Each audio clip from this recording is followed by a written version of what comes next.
Well, the parachute never looked more like a mushroom than it does right now. I couldn't really see you all in the firelight last night, so this is like seeing you for the first time. Welcome, and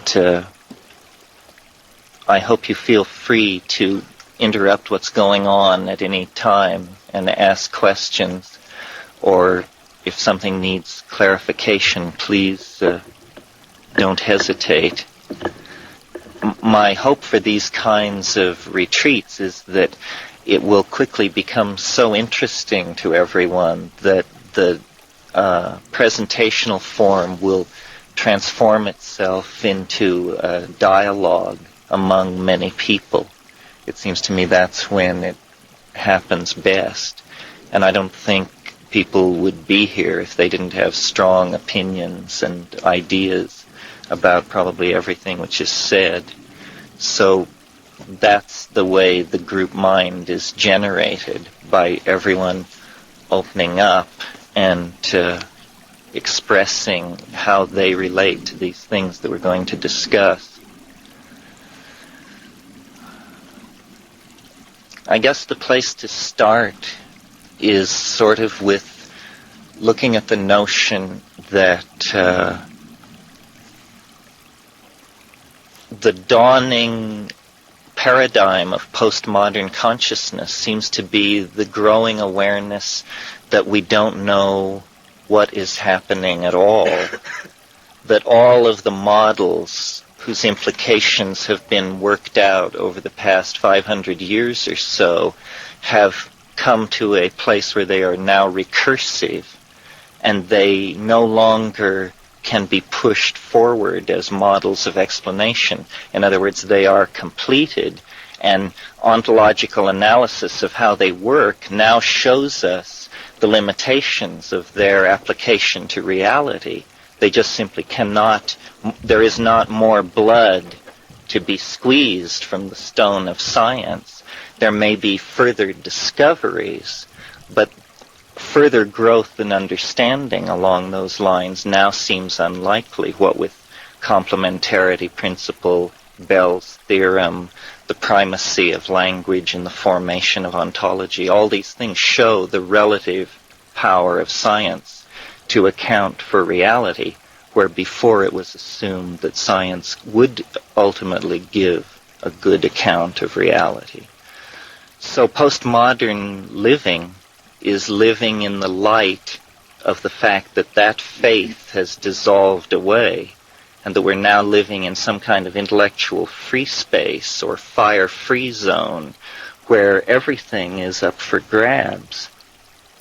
And the 20th century's fascination with the archaic, with shamanism and breakdown of perception through modern art, exploration of the unconscious through psychoanalysis, mass political movements, all of these things relate to this fascination with the archaic, which is an effort on the part of the culture to stabilize itself, because we really have, having seen the limitations of science, we have discovered we are in a small rowboat in a dark ocean, and we're being swept we know not where. So all past tradition is searched, magical traditions, alchemical traditions, lost philosophical traditions, pre-literate tribal traditions. Everything is frantically searched for a key. And while there are consoling perceptions that arise out of this search through all this other extended human knowledge, there haven't yet emerged certain answers about what is going on. This is why several people last night referred to how weird the time is, how hopeful we are with so little reason on the surface to be hopeful. And it's because the gelling out of this historical problem is happening right now, and it's not clear what it will become. Meetings like this are efforts to build an understanding of it. It doesn't appear that it's going to filter down through the transformation of institutions of control. It appears more like it's going to be some kind of proletarian upwelling of a shift of point of view.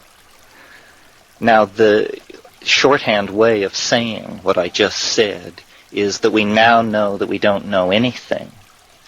And things like the psychedelic experience and the use of psychedelic plants throws open doorways that science was able to successfully keep closed during its heyday, because they were areas where the number of variables exceeded science's power of description, and therefore they said, well, we'll just keep driving straight ahead and we'll go up those rivers later. But now that is all changed, and the exploration of the existential dimension of not knowingness, which psychedelics makes possible, is what is forming modern people, I think. I mean, people who will be seen to have led lives that were relevant 50 years from now or 100 years from now. People who had actually figured out the context of the world they were living in and tried to come to terms with it. And this morning I think we want to talk about plants and how they relate to the planet. But before we do that, I want to paint a picture for you of a mandala, which then I will discuss later in other meetings. But my notion of what the postmodern person's mandalic projection onto the world should be in terms of a map of understanding is a quadrated circle in which psychedelics and feminism and cybernetics and space travel are the 4 parts of the circle. And in the center of the circle, looking backwards in time, there is a category that I would call conservation, which means conservation of the planet, conservation of traditional and historical knowledge, conservation of values, conservation in the sense of intelligence husbanding the planet. And when the mandala is flipped over and you look through it into the future, conservation has been replaced by art. Art is the ultimate expression of this transformation of unorganized matter into ideas which human beings carry on. And we carry it on in a technical mode out of necessity, but in the artistic mode out of a kind of upwelling of ecstatic self-expression about the universe.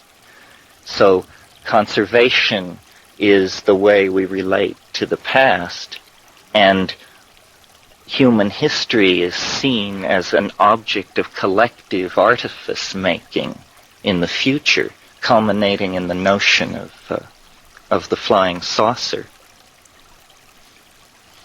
To do this, we have to completely redesign our understanding of reality, which in terms of practical experience will mean that reality itself will appear to be redesigned. And I touched on this just for a moment last night when I mentioned plants and said how admiring I was of them because they exist on sunlight, air, and earth, and that this is what we have to learn to do in order to release spirit out of the ape matrix that we're bound in. And strangely enough, the way this is to be done, apparently, is by a redefining of the nature of the biological world in relationship to this other kingdom of being, which we call plants.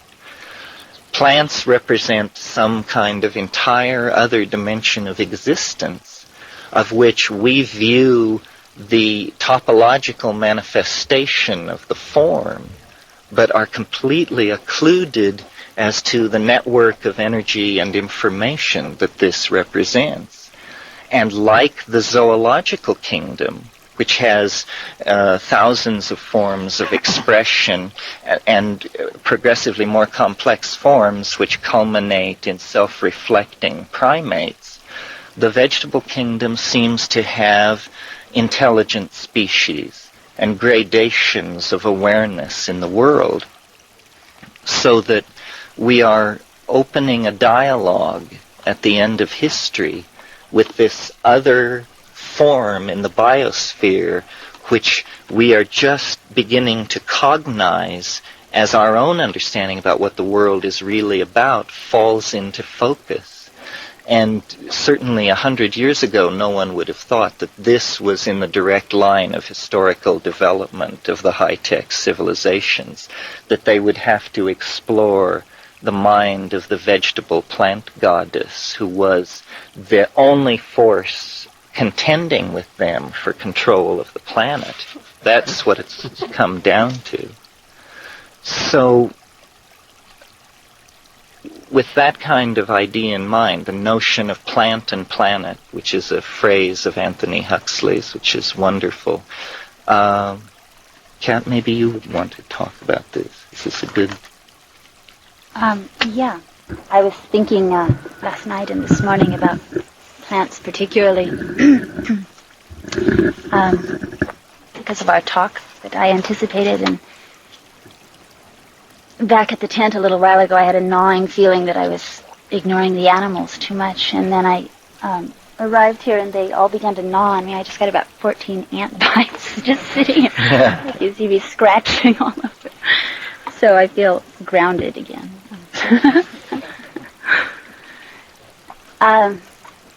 I don't know about having a dialogue with the end of history through plants, actually. I don't know about that. But I do think that they are this obviously great and ever-present mystery which we ingest all day long without thinking of those as plants, without thinking of them as sacred plants in the way that we do the sacred ones. Their chemistry is, their input is influencing us all the time. Whether we eat meat or not, we eat plenty of plants and we breathe from them and we soothe our nerves by seeing them and being near them, and we go out into places like this and see kinds we've never seen before and marvel at how they can survive. They're real models of graceful survival, aren't they? The jungle, where we've spent a fair bit of time, the competition, it seems, is for light and for protein, I guess, for organic matter, the animals competing. And here it's obviously for water. They have a kind of a deal. If you look around under the bushes, you see wonderful wildflowers right now. The rains have just held on. The moisture's held on long enough that many things are going, the short life cycle plants are going through their short, intense life cycle, and they often need shade to do it. So you can see, we found something that we were sure was an African violet under a bush yesterday, You can see wonderful things if you look carefully and don't bother anybody else who might be under there. The question I've been asking of myself recently and of a few other people, now I have many of you to ask it, I hope I get some answers, is how can a plant be a teacher? I asked this of someone the other day who was deeply involved in neuro-linguistic programming, and he got way off on a tangent about what does this kind of question mean, and just broke down every part and phrase of it. It was wonderful, We never got to anything like what he thought about the answer, but it does assume all sorts of things. You have to have an image of what you think of as a plant, which, although we have a sort of language-verified, easy answer, doesn't really touch on the reality. And then you, of course, have to think what you mean by teacher. Well, I know there's at least one biologist, serious biologist in the group here, so I'm hesitant to define a plant. Just a moment. I guess from my point of view as an observer. I've done botanical illustration, and I really valued the opportunity I had to learn to really look at them. And then when you think you've really looked, look closer, you know. You could just keep on learning from them just visually that way. But they are organisms like us that draw in all the elements, fire in the form of the sunlight and water and air and earth, and go through this transformation of energy into something else in the same way that we do. This moment right now is when they're doing that the most energetically for the year. They're taking that moisture in there. You can look at each one, you know, and the leaf tips are new, and the tissue is soft, and the colors are bright, as well as the blossoming and all that. They're also laying out the structure, as I understand it, for that growth to become more permanent, more woody, the perennials anyway, so that next year during the year they'll fill that out. Next year they'll come from that place. They're doing this, envisioning the future, what they'll have to deal with, how to move to make their interface with it, and then how to reproduce. And their little messages are going into the seeds coming from pollination of other plants. So it's always like with us, when you choose a mate, it's your choice for how you'd like the future to be, right? My genes, your genes, here it goes down the line.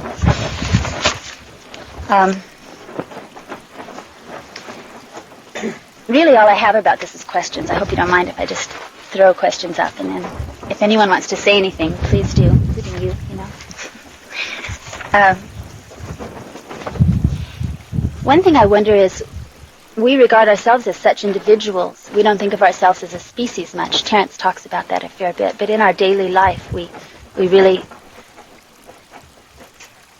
identify ourselves as individuals, as some of us having more power, more clarity, more energy, more talent, whatever. We divide that way. With plants, we tend to think of each plant on the species basis, you know. I wonder if how much that's true. Plants we're familiar with, like ayahuasca, Banisteriopsis caapi, in the South American jungle. If you want to make this visionary drink, you go and find a member of that species. But different members have different potencies and different takes on the same kind of message. This gets to the teacher part.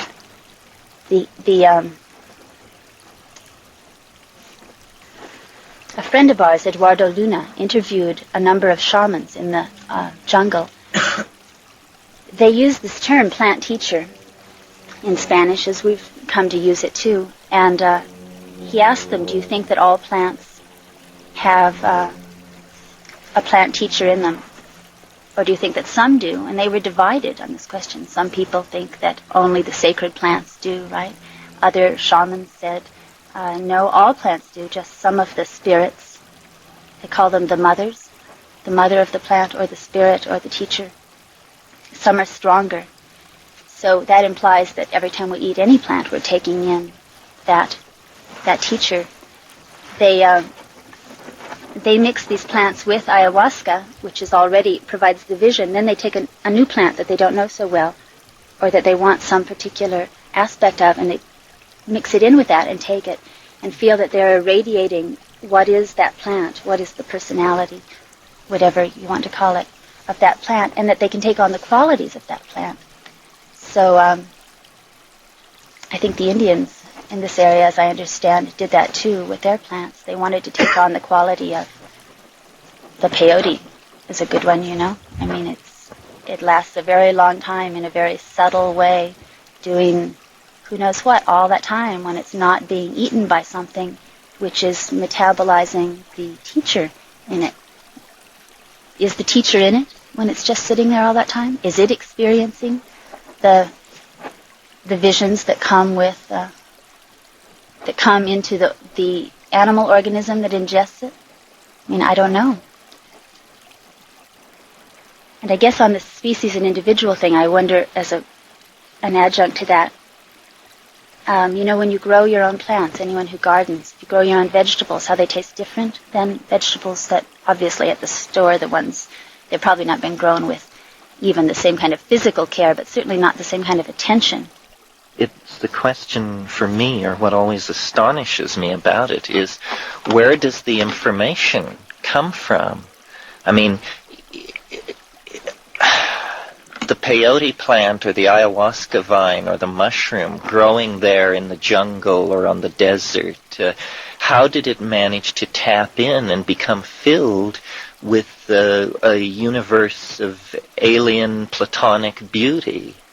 Why is that there? All the rules of orthodox evolutionary theory conserve only what is necessary, is conserved. So it's very hard to understand why a plant needs a library card at the intergalactic library, because it's just sitting there in the desert of some planet, alive and living. But each plant is different, too. I mean, their library cards don't take them to the same libraries, even, Each one of these visionary plants provides something distinct, and sometimes you can see how it's a cousin of that one, and sometimes you can't see that they're related at all. Well, isn't it that mind is somehow at the reflexive level chemical, and that when you change the chemistry of the engine which is giving the pictures change. Sometimes it seems almost like a biological radio that you tune into very strongly broadcasting stations, some of which are, alien, high-tech, insectoid, science fiction places. Others are jungle worlds or things that you can't even English. Giant human teachers. I met one. He was 40 feet tall, and took me by the finger like I was a little child and led me through. What was that doing in the plant? Yeah, what is it for?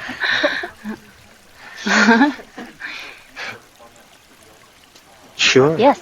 When you take a longer slice, you realize that the existence of the individual is like an illusion, and that really the planet is involved in some kind of chemical process which is like a gene swarming.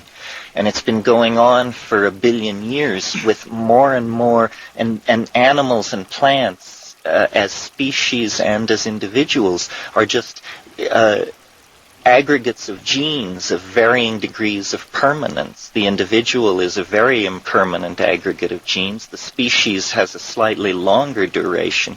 But what's really happening is these information transferring molecules are just swarming on the surface of the planet and controlling, as you mentioned, the weather, the chemistry of the soils, the rate of heat transfer. They've discovered now that plankton control weather in the oceans by controlling the surface reflectivity. The question, I think, is the peculiar dualism in the world of information. Why does it seem that reality is not reality? Why are there co-present, actually, two worlds are co-present in our experience? This is the taboo subject that we're here to talk about. The weird fact that there are two worlds, one of which our culture doesn't acknowledge, but we all experience.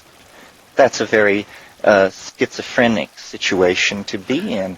We all exist in both of these worlds, but our language, our culture, our institutions tell us, no, there's only one world.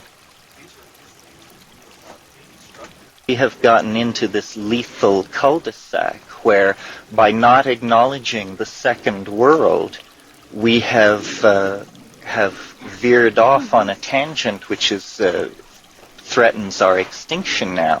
This obsession with control of world one, matter, energy, and the complete ignoring of the world of consciousness which stood in front of it and manipulated it, but just taking that as a given, has created this fantastically imbalanced culture.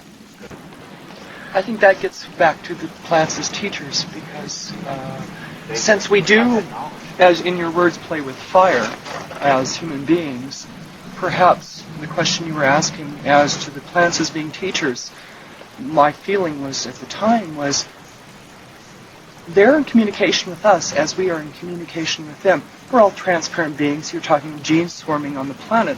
There's no safe in which we lock our own human knowledge. We're transparent to all around us. And if you get into intelligent plants, which is what we were talking about earlier, perhaps, I mean, if you follow that logically out, why not have teachers as chemicals? That's how they can manifest within this particular body and use the library card as your words.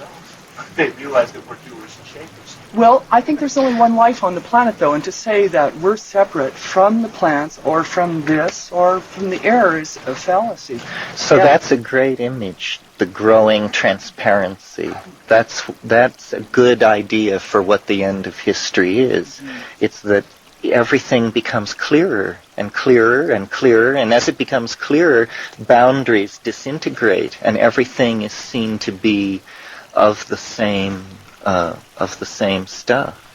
Well, I think for much of the world, and still, for instance, in the Amazon and other cultures who are tuned into nature, it was very transparent for very, very long. Progress was the losing of that transparency and the, forging ahead of certain parts of it, and almost to the point of just either eliminating to extinction or to the extinction of memory the lessons.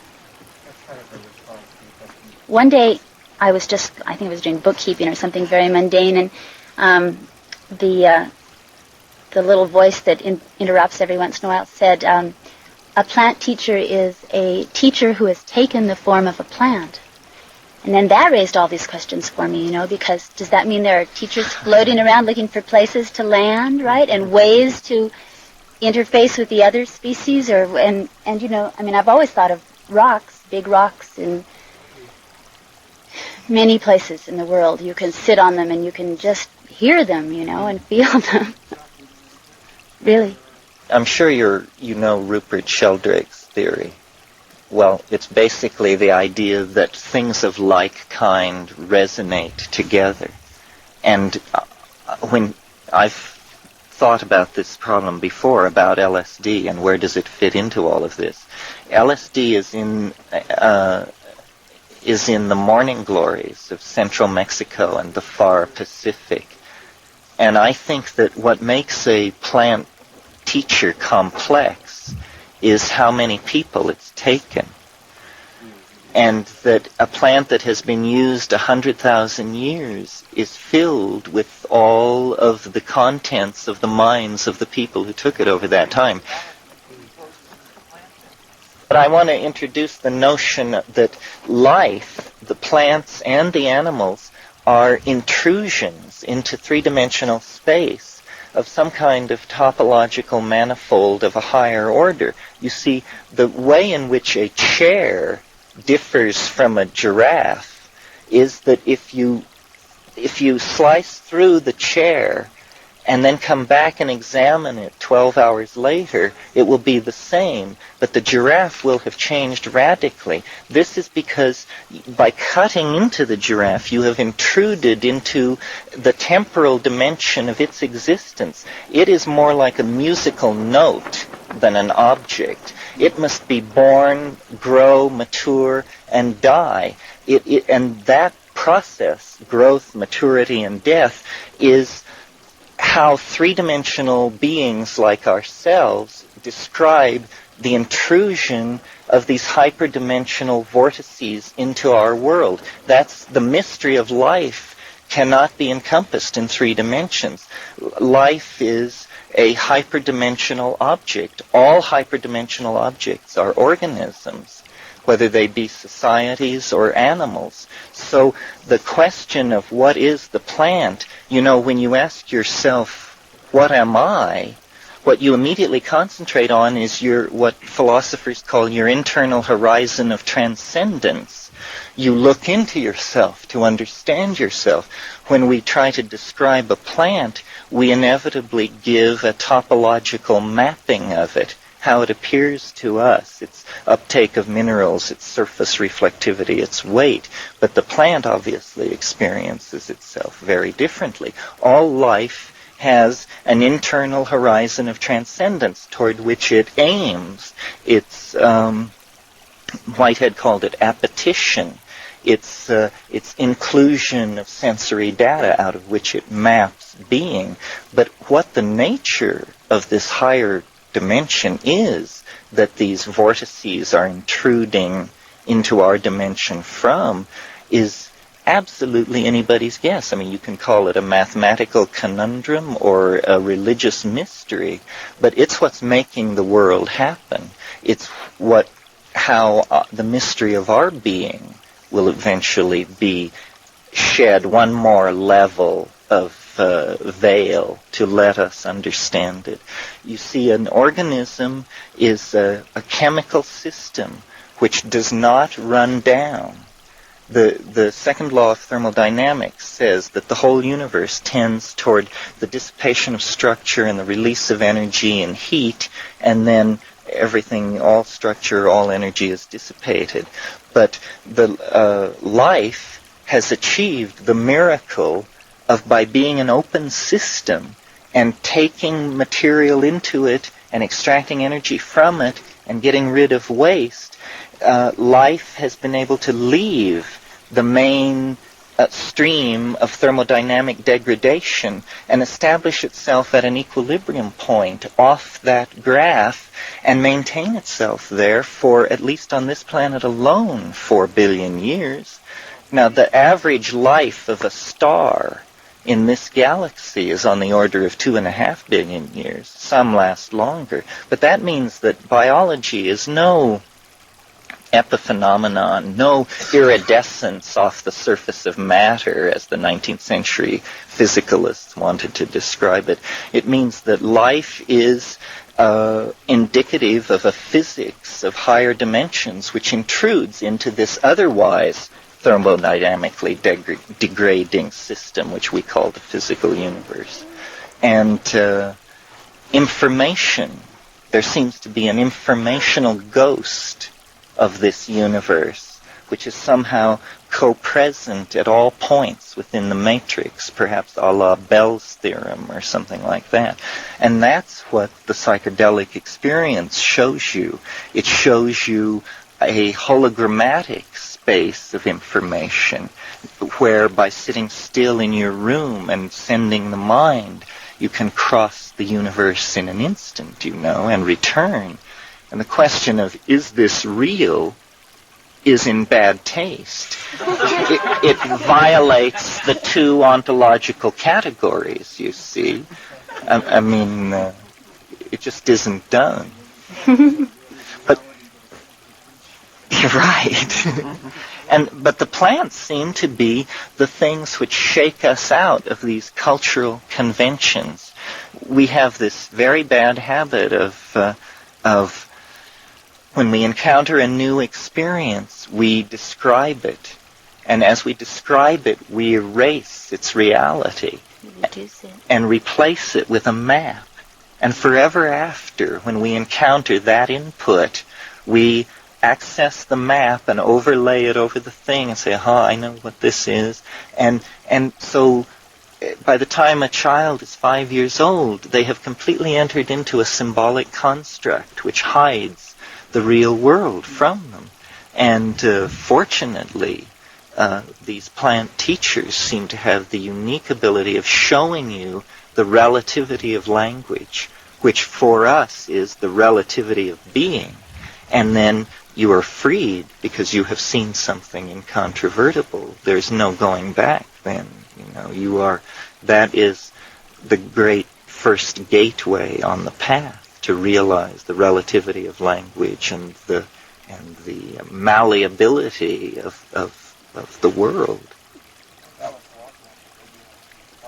For instance, coming out into the desert is typical of people seeking visions. The first thing you have to do is leave the polis.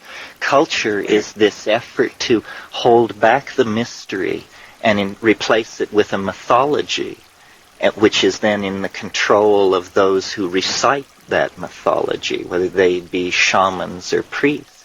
This holding back of reality is what Christian theologians call the fall. Our strange alienation from nature that causes us to crowd into cities and mint money and put a price on everything. And this is why it's so important to go back to the Amazon and eastern Indonesia and these places and try and understand what spark it was that those people kept, over the millennia, while we became the prodigal son and wandered into matter and, hoard in the cities on the plain, and have now come full circle and returned at the end of history with the dilemma that we have made such a mess of things that there's nothing we can do now but lay. Each stage is a greater distancing from the wellspring of being, and it's brought us, to the valley of dry bones, to the valley of the apocalypse. And now the fat is in the fire. Now we'll find out what stuff man is made of as the chickens come home to roost. But, well, no, I'm very optimistic. Is it my metaphors or my pessimism? Oh, the horrible metaphors. The metaphors. I'm used to Yes, well, the rhetorical hyperbole, unbridled. I want to ask a question about this two-world thing, because it interests me greatly. Do you think that there's two worlds, or that there's many worlds? Yes, well, I think you're right. But there are different orders of different worlds. I guess it was the physicist Wheeler who thought that every time there was a choice, the universe took both paths, and had always done this, so that the number and kinds of universes was, staggering. Right. That's the reality set. I find that cumbersome. And, but there certainly seem to be a number of universes, and there seem to be different kinds of universes. For instance, you can tune from channel to channel, but some of them you can't make heads nor tails out of, It's just too far away from your conceptual schema for you to be... So it's sort of like watching ideological mandalas or something. You can't say much about it afterwards, but it certainly was compelling while it was going on. And... well, I don't know, Robin. You're such a skillful questioner. You've brought yourself to the doorway of my most recent mania. Maybe I should unburden myself briefly about it. One of the weird things about growth, or trying to make your ideas always become new, is that you always assume you're going to know what the next step is. That even though you're going to become more and more enlightened, there won't be any surprises. So a few weeks ago, I was meditating in my usual fashion, and I began to get this new idea, which was so weird that I immediately shifted into, this is not the truth. This is not a transmission about the nature of reality. This is a plot for a science fiction novel that I should write, and tried to hold that as the defense. That was my shield against the onslaught of this thing. And I've never been one for Atlantis or Lemuria or all these invisible prehistoric lands and places that people enjoy so much. But I was told a very funny thing, which I will share with you. It's a funny idea. Now let's see, how does it go? It has two versions, one of which speaks a scientific language, the other speaks a mythological language. Okay, so the scientific language goes like this. There's something in the universe called a fractal soliton of improbability. This means it's a unicate event. It only happens once in the lifetime of a universe. You can think of it as a wavelength with one wave. That's why it's called a soliton. And if one of these things move not in ordinary three-dimensional space, but in some kind of much higher spatial manifold, and when they collide with a planet, or when one collides with a planet in a universe, the time stream of that planet is divided, and two copies of the entire planet spring into existence without either having any knowledge of it. It just is something which happens. So this voice was telling me that this had happened to the Earth, and that this was the secret that we were all striving to understand, was that an event in the past had actually divided our time stream, and that a twin of this planet had come into being in another dimension. Okay, so that's the scientific explanation of it. So the mythological explanation was that the universe, it's Gnostic, that the universe is the creation of a demiurge, not the highest expression of divinity, but a kind of demon, a fallen creature, and that this demiurge was able to coax itself into being and actually incarnate into history as a human being, and that when this happened, this was then the mythological expression of the fractal soliton of improbability. And when it happened, the time stream split. The universe is the creation of the demiurge, and the demiurge impelled itself in the form of an individual. Right. And this is sort of, Waited a long time. When you're a demiurge, who can hurry? Okay, go ahead.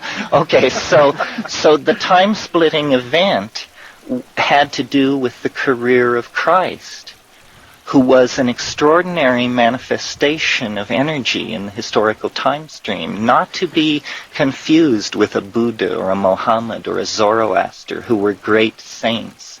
And it was something else. It was, in some sense, what it claimed to be, but in some sense. Okay? So now, at the moment of, and you can choose either the Immaculate Conception or the Resurrection, depending on which side of the bed you got up on today.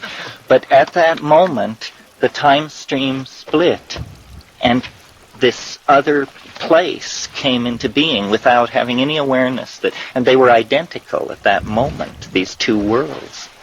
Now, Christ had no children. So, what I forgot to say was that the event, the fractal soliton of improbability, has this quantum mechanical half charge, so that in one of the universes it happens, in the other universe it doesn't happen. And so everything about these two worlds was the same, except that in one of them the Immaculate Conception had not taken place, or the resurrection had not taken place. Now, because Christ had no children, in the world in which he was absent, it was not a genetic line which was missing. It was an ideological line which never received expression. And consequently, as time passed, first decades and then centuries, the absence of this particular intellectual influence in the world changed the world radically in the following way. Greek science did not suffer the suppression that occurred with the conversion of Constantine. The academies were not closed. The Hermetic knowledge was not repressed. Conversely, the empire was stronger and was able to repel the barbarian invasions of the 2nd to the 5th century.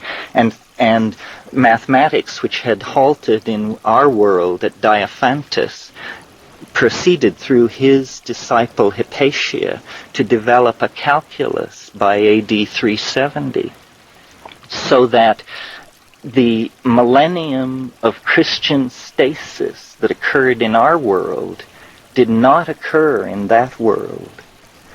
And as time passed and engineering advances occurred, by around 850, they had ships which were able to cross the Atlantic Ocean.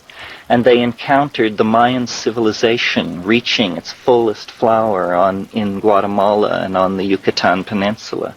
And in fact, in this vision, I saw the Roman Emperor Cosmodorus V make a pilgrimage to Tikal in 920 to be present at the coronation of a king at the end of Baktun 8.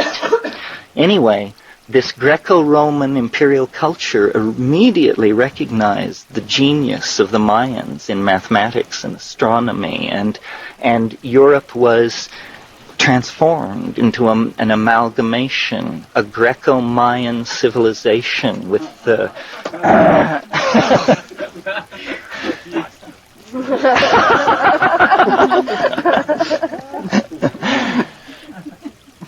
So let me see. And this civilization continued to develop. Now, one of the influences which the Mayans brought into Europe around the year 950 was their extremely sophisticated psychopharmacopoeia and shamanism. And this mated with Neoplatonism and Hermeticism, so that rather than science developing as it developed in our world, a kind of magical psychopharmacolytic technology of thought and understanding was what was developed over the centuries. And then in later centuries before it happened in our world, they contacted the Orient. And the Sung, the dynastic influence of the Sung, poured itself into the creation of a global civilization, such that by around 1200 AD, they were able to land on the moon and create a cybernetic global civilization similar to the kind we have now. They continued evolving with all this psychotronic and shamanically derived. And now, by this time, you can imagine it was an unbelievably exotic and alien civilization compared to our own. The fruits of their psychedelic and psychoanalytic investigations into higher space was the discovery of our world. They found out what had happened. They figured it out by studying dreams. And by making deep journeys into the psychedelic space, they were able to discover our sleeping unconscious with its repository of the legacy of the Christian centuries under the reign of this demiurgic ideology. And they conceived of the notion of saving us. And it has to do with this whole thing about the UFOs and influence in dreams and astral traveling, and the other side is actually the manifestation of this bizarre Greco-Mayan postmodern starfaring civilization trying to reach across the dimensions to save us from the momentum of our history by making us aware of, first of all, their existence, and also their technology, which is evolving toward a point where I think around the Mayan millennium, around 2012, the time island we will flow past the time island, and the two time streams will be rejoined, and we will make peace with this civilization, which is now 1,000 years more advanced than us, with this totally different cultural history and this completely different take on reality. So this came to me in the space of about 15 seconds. And more details have flowed in, and I use it mostly as a meditational device because it's so interesting to ask to be told about how this other civilization developed. Its amazing exoticism, its Neoplatonism, its Taoism, its Mayan influences, melded into a completely different kind of civilization than the one that we inherited. I've always thought, that Christianity, without making any judgment about Christ himself, that Christianity is hands down the single most reactionary force in all of human history. And where would we be had that 1,200 years not been given over to this peculiar meditation, you know. All the pieces were in place for the kind of civilization that I've outlined. It was just a coincidence. Kat does not endorse this idea or even encourage it. He only told it to me a couple of days ago in Apache Junction in a truck stop or something, you know, and he didn't tell me it as the plot for a science fiction novel. He said, this is the truth. And then I said, let's get back to it being a good science fiction novel. Well, the thing is that it would, on our level, explain perhaps the questions you were asking earlier of why the teaching plants. Sure. Yeah. Another thing I was curious while you were talking, this is the physics of nowadays. You know, it's like if you have an electron on one side of the universe and split it into two and separate them by the universe, they're still in communication with each other. So is that why, logically, you can bring the time island back together again? Yeah, this would be a quantum mechanical super macrophysical Bell's theorem event, a kind of hyperdimensional vacuum fluctuation where the two worlds spring apart, sail along for a period, and then parity is conserved and they're rejoined. Well, this is interesting. I've had dreams that Yes. are parallel what you're Dreams are really describing like here, and that. it's very interesting that you bring this up. I've not heard of it before. And another thing I was curious is, like, this takes place in, this would be on a human experience level, what you're speaking of. Now, the plant kingdom, would they remain in connection between the species? We're free to have it any way we like. So it's, how has Christianity possibly affected the evolution of plant species in this time stream, as opposed to the other? Have they gone on very How does our lack of, say, 100,000 or million species in the last 200 years that the other planet has, how does that affect the parity between the two? You mean, how does our destruction and contort... Well, the part of the myth that I didn't tell you, which I will now tell you, was that naturally, well, they were developing and exploring technical options many hundreds of years ago, and they discovered the theoretics for nuclear fusion and fission, but they never used it until a few hundred years later. One of their great theoreticians, this was after they had discovered our time stream, made the prediction that the physics of atomic explosions were such that they would cross the time stream. And so they performed an experiment by detonating an atomic device in what is our year 1907. And this was the Tunguska event. And then by monitoring the dreams of Siberian shaman, which they had in clear focus, they saw, this explosion which we set off actually did occur in both time streams. And at that point, they became very interested in monitoring our time stream because they were picking up the dreams of a Swiss telegraph worker who seemed to be pushing toward an unimaginable conclusion.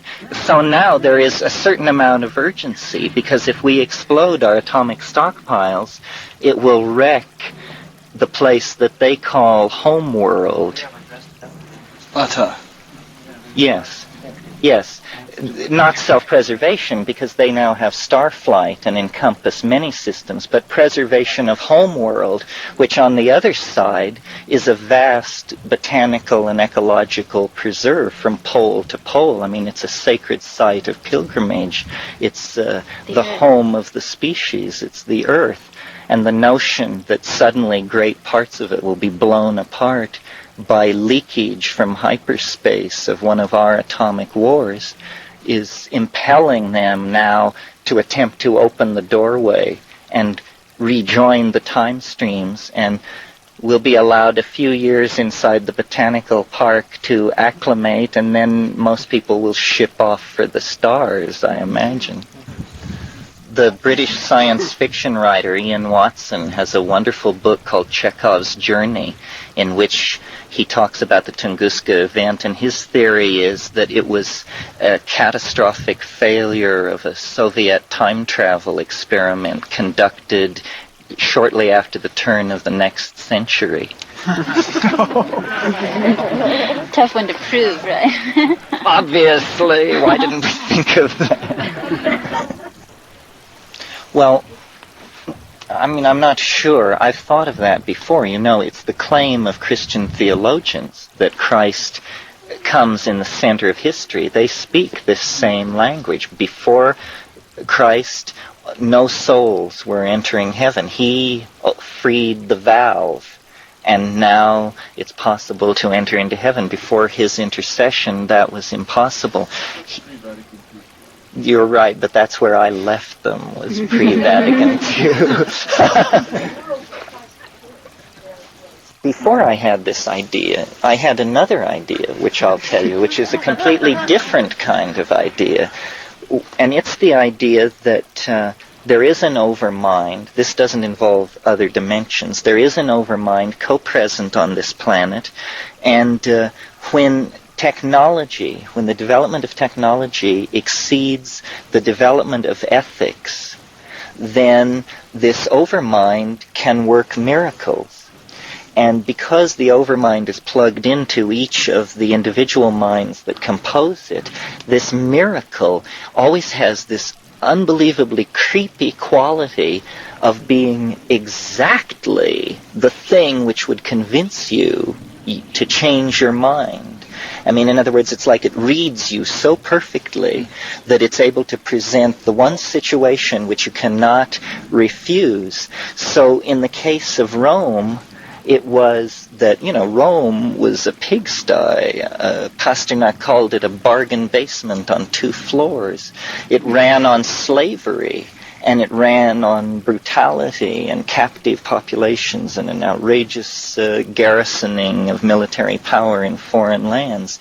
And people like Diophantus, this mathematician I mentioned, and hero of Alexandria, these people were on the brink of the calculus and the steam engine. So the overmind, seeing that and seeing their appalling ethical state, sent the miraculous personage of Christ, who, in a world where information could not move faster than a horse's gallop, this religion, within 60 years, was beating at the gates of Rome itself. It was like fire, just burned through the empire and changed everything and halted technical advance.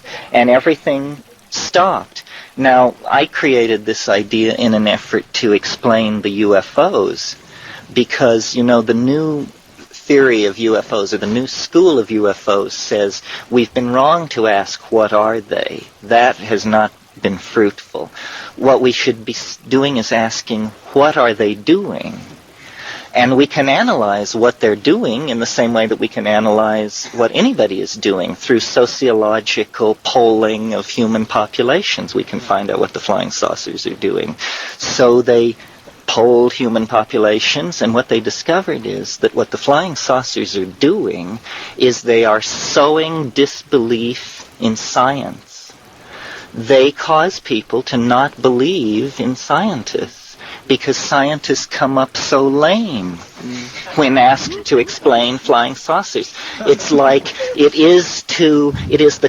flying saucer is the confounding of science, in the same way that the resurrection was the complete confounding of Greek Stoicism and Democritean materialism in the Roman world.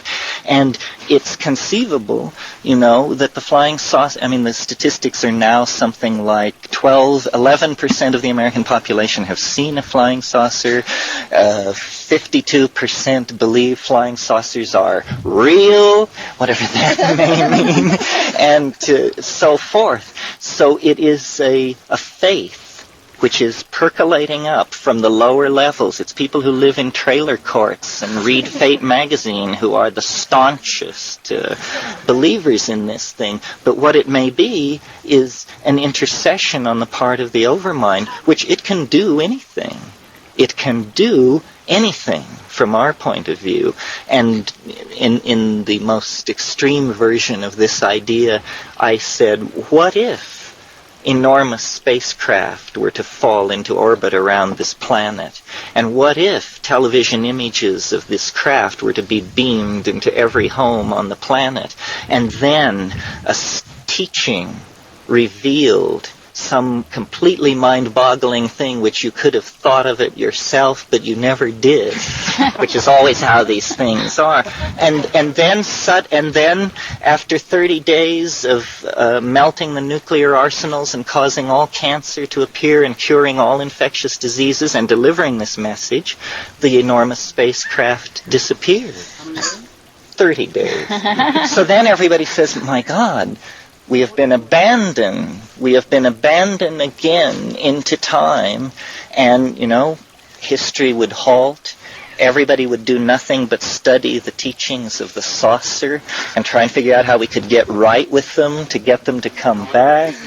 Dogmatism, theories of communication, priestcraft, the whole thing. So you see, though I'm fascinated by the flying saucer and what it says about the malleability of mind and matter, I think mature civilizations should not be haunted by messiahs or flying saucers, that these things are like metaphysical spankings imposed from on high that are designed, saying, here it's a boot in the tail, wake up, stop repressing. Well, let's take your two ideas. Neither one of them is that old. And what does the overmind have to do with or think of the double time stream? Well, now that's a question I never would have asked. You mean if that's true? I sort of think of these as mutually exclusive. Well, his two theories. The earlier one was that the overmind was injecting forces of change or conservatism into the world. The other, that events that came from, now that was from the demiurge. Is the demiurge related to the overmind? No, I think the demiurge is like a negative expression of the overmind. But created the universe? How did the overmind get in there to be running the Earth, at least? Well, I think of the overmind as the logos. It's the understanding and self-existence which permeates everything. And the demiurge is the force of matter and time and cosmic destiny that is always trying to lock in the logos and condition it and make it subject to the rules of the physical universe of space and time. And the logos is like something from, this is all Gnostic theology, by the way. This is just straight from the book. The logos is trying to struggle through the labyrinth of the material universe to escape, to rejoin the real source of itself, which is outside of matter. Matter is viewed as an entrapment. If any of you have read the late works of Philip K. Dick, he was probing in these areas. He was a genius. His book, Velas, is pure exegesis of his internal unravelment of what was going on. And he believed, his take on it was, he believed that from AD 69 until 1948, no time had actually passed, and that we were living in apostolic time, and that the crucifixion lay only 75 years in the past, and that the demiurge had inserted a false history, and the Nag Hammadi manuscripts, he believed, were actually the logos as printed letters, and that when the Nag Hammadi manuscripts were deciphered, it was like this informational creature would come alive and again be present on the earth, that the logos, beginning in 1948, was beginning to infuse everything, and that shortly it would dissolve the illusion of the intervening 1860 years or whatever it was, and then we would realize that the prophecy would be fulfilled and that the last days were upon us. That's right. That's right. He didn't get around to the Antichrist, to his credit, probably.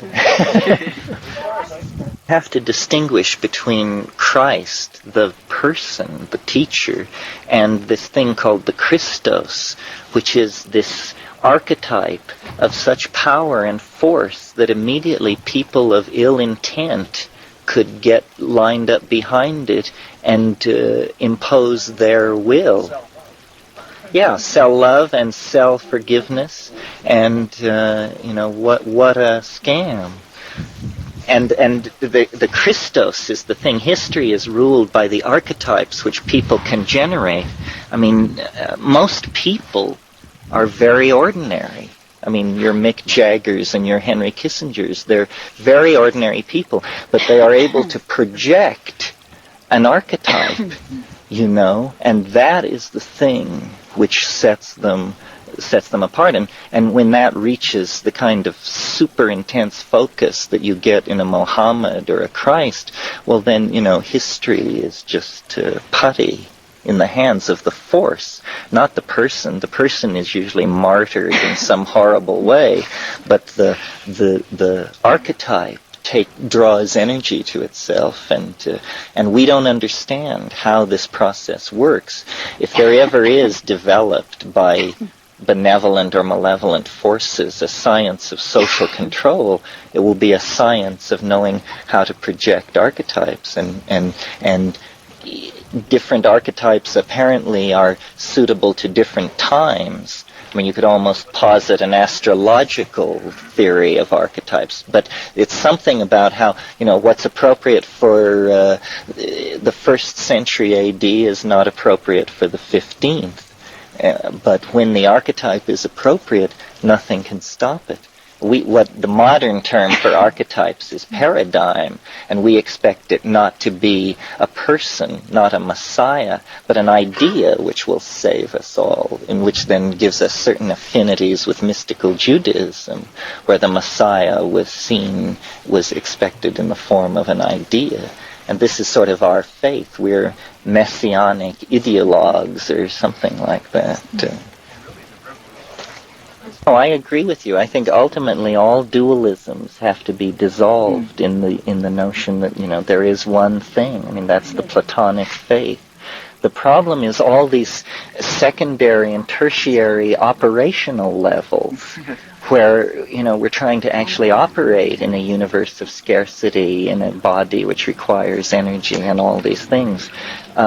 This is really the central problem in Western thinking, I think, is the tension between dualism and unity and matter and spirit, and how do you handle it? I think, that we are spiritualizing matter. This is what technology is, and that the spiritualizing of matter is the highest expression of our technological output, and that this will become more and more what we are about, so that in the next century the difference between mind and brain and cell and machine will all have been subsumed under a new vocabulary, because we're hardwiring our minds and we are making the artifacts of our culture intelligent, and we are breaking down the barriers between ourselves and larger databases and this kind of thing, so that the old I'm an ego inside a skin definition gives way to some kind of much more malleable and plastic thing. Well, as an astrologer, one of the images that I like is the symbol for Pisces, which is 2 lines with a line going through it, and it's the definition of relationship quality by opposition. It's polarity, it's right, wrong, good, bad, male, female, Russians, Americans. The Aquarian one, which is the 2 lines of waves over each other, is one of resonance, and it's one of dolphins jumping in the water together. It's one of people coming together and realizing, like, how I resonate with you and what I have to give you and you have to give me, but you'll have something to give me that other people can't, and so on, and we need to swim together. And that breaks down all of the dualistic bonds that and I think we're right at that crux right at the moment, that place between Pisces and Aquarius where we're kind of two worlds again, flipping from one side to the other of opposition, being torn from life and death, and seeing as the Christ, I feel, was that prototype, that template of light and spirit with matter coming together and saying, I can dance in this and I can leave it and I can come back into it. I have this power. It's my conscious, compassionate love that is just so unbounded that it gives me the opportunity to play in clay if I choose. Much of what I say is Alfred North Whitehead, his philosophy, and believe me, if you're looking around for a serious ontological foundation, you don't have to read Sanskrit. Alfred North Whitehead will serve very admirably. Science in the Modern World, Process and Reality. He was, and remains the great psychedelic philosopher of the 20th century in the era of Bergson. You had another question. Well, yeah, I'm going to be 84 in the year 2012, and I'm wondering how best to manage my life so that I'll be ready for that time crescent. Well, I don't know. I think that the canyons of the Creode down which we are, as individuals are moving, those walls are getting higher and higher too. A lot of times when I had these intense contacts with the teaching entity, I would have an anxiety about what should I do? What is it for me to do? And it always said, nothing. Relax. Your function is to just, you'll be present where you're necessary. Oh. And I really, this isn't a fatalism, this is a kind of recognition of the dynamics of time that the thing is trying to teach, you see. It's trying to say that if you understand how process works, you will always understand where you are in any given process, and then you won't have anxiety about not occupying some other point in that process,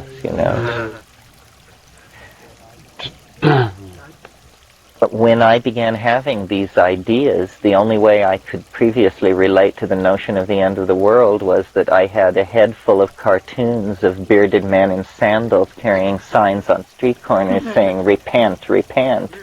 And here was I, former Marxist, former this, former that, espousing these unimaginable things. But it's always good to do your homework.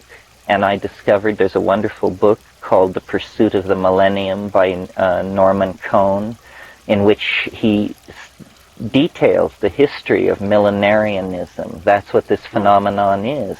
The belief by a person or a group of people that the end of the world is about to occur.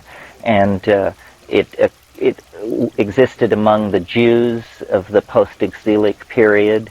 It's part of the phenomenon, or it's part of the social expectation that gave Christ his entree. The early patristic Christians lived in the imminent expectation of the end of the world. And then during the medieval period, the most utopian, prophetistic, millenarian movement before Marxism was Floraism, or the people who followed the teachings of Joaquin of Flora, who was a wandering monk who predicted the end of the world. Let's see, I think for 1244, and he died in 1222. But his followers carried on, and the Pope had to send out armies to quell uprisings as people wanted to distribute the wealth because they felt the end of the world was upon, and why should anybody go to work, and this sort of thing. Similarly, in the year 1000, there was great expectation of Christ's imminent return. So this is a thing which the human mind, at least in its Western expression, seems to seek to do. Islam, too, has its apocalypses. 1967 wasn't bad. I mean, I thought it was happening. I thought we were months away from a new secular order for the ages. But my theory of history views these things not as evidence against such a thing occurring, but as evidence that it will occur, that these uprisings and outbreaks of irrational expectation of the millennium are in fact temporal reflections. They are catching the light on the temporal prism from the object at the end of history, which contains the apocalyptic scenario. It's very important to manage the apocalypse and the millennium. It's very important that people not confuse the cleansing flames of transcendence with the ability to use thermonuclear weapons against your ideological enemies. It's a very delicate matter because our mythologies and our fears run so deeply. But I think that it's an awareness of this potential, of the existence of this law of temporal compression.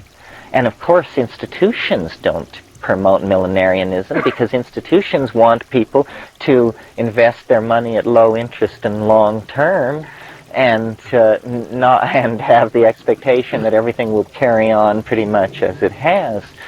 But an examination of the last 500 or 1,000 years of human history would lead anyone, I think, to the conclusion that everything is going to be swept away, and everything that replaces it is going to be swept away, and that we are just moving into an era of change which might as well be called apocalyptic and must be made millenarian. Otherwise, it will just end in some kind of Götterdämmerung, and the worst boogeymen of Western culture will emerge and destroy it. Yeah. I know how the wave all comes together and accelerates toward this transition point. I never call it the end, because then the beginning of a new series of many leveled waves is there, right? I mean, this is... That's right. I guess I believe in flux, and so the whole process is one wave. At that moment we begin another process. Sometimes you discuss that point as being the end of the universe, which you did a little while ago, and sometimes I feel like when you're as close, when everything is accelerated like it seems to have recently, and you're as close to a moment of transformation of some sort as we seem to be, you see great strides forward being made and great slips backwards being made all at the same time, right?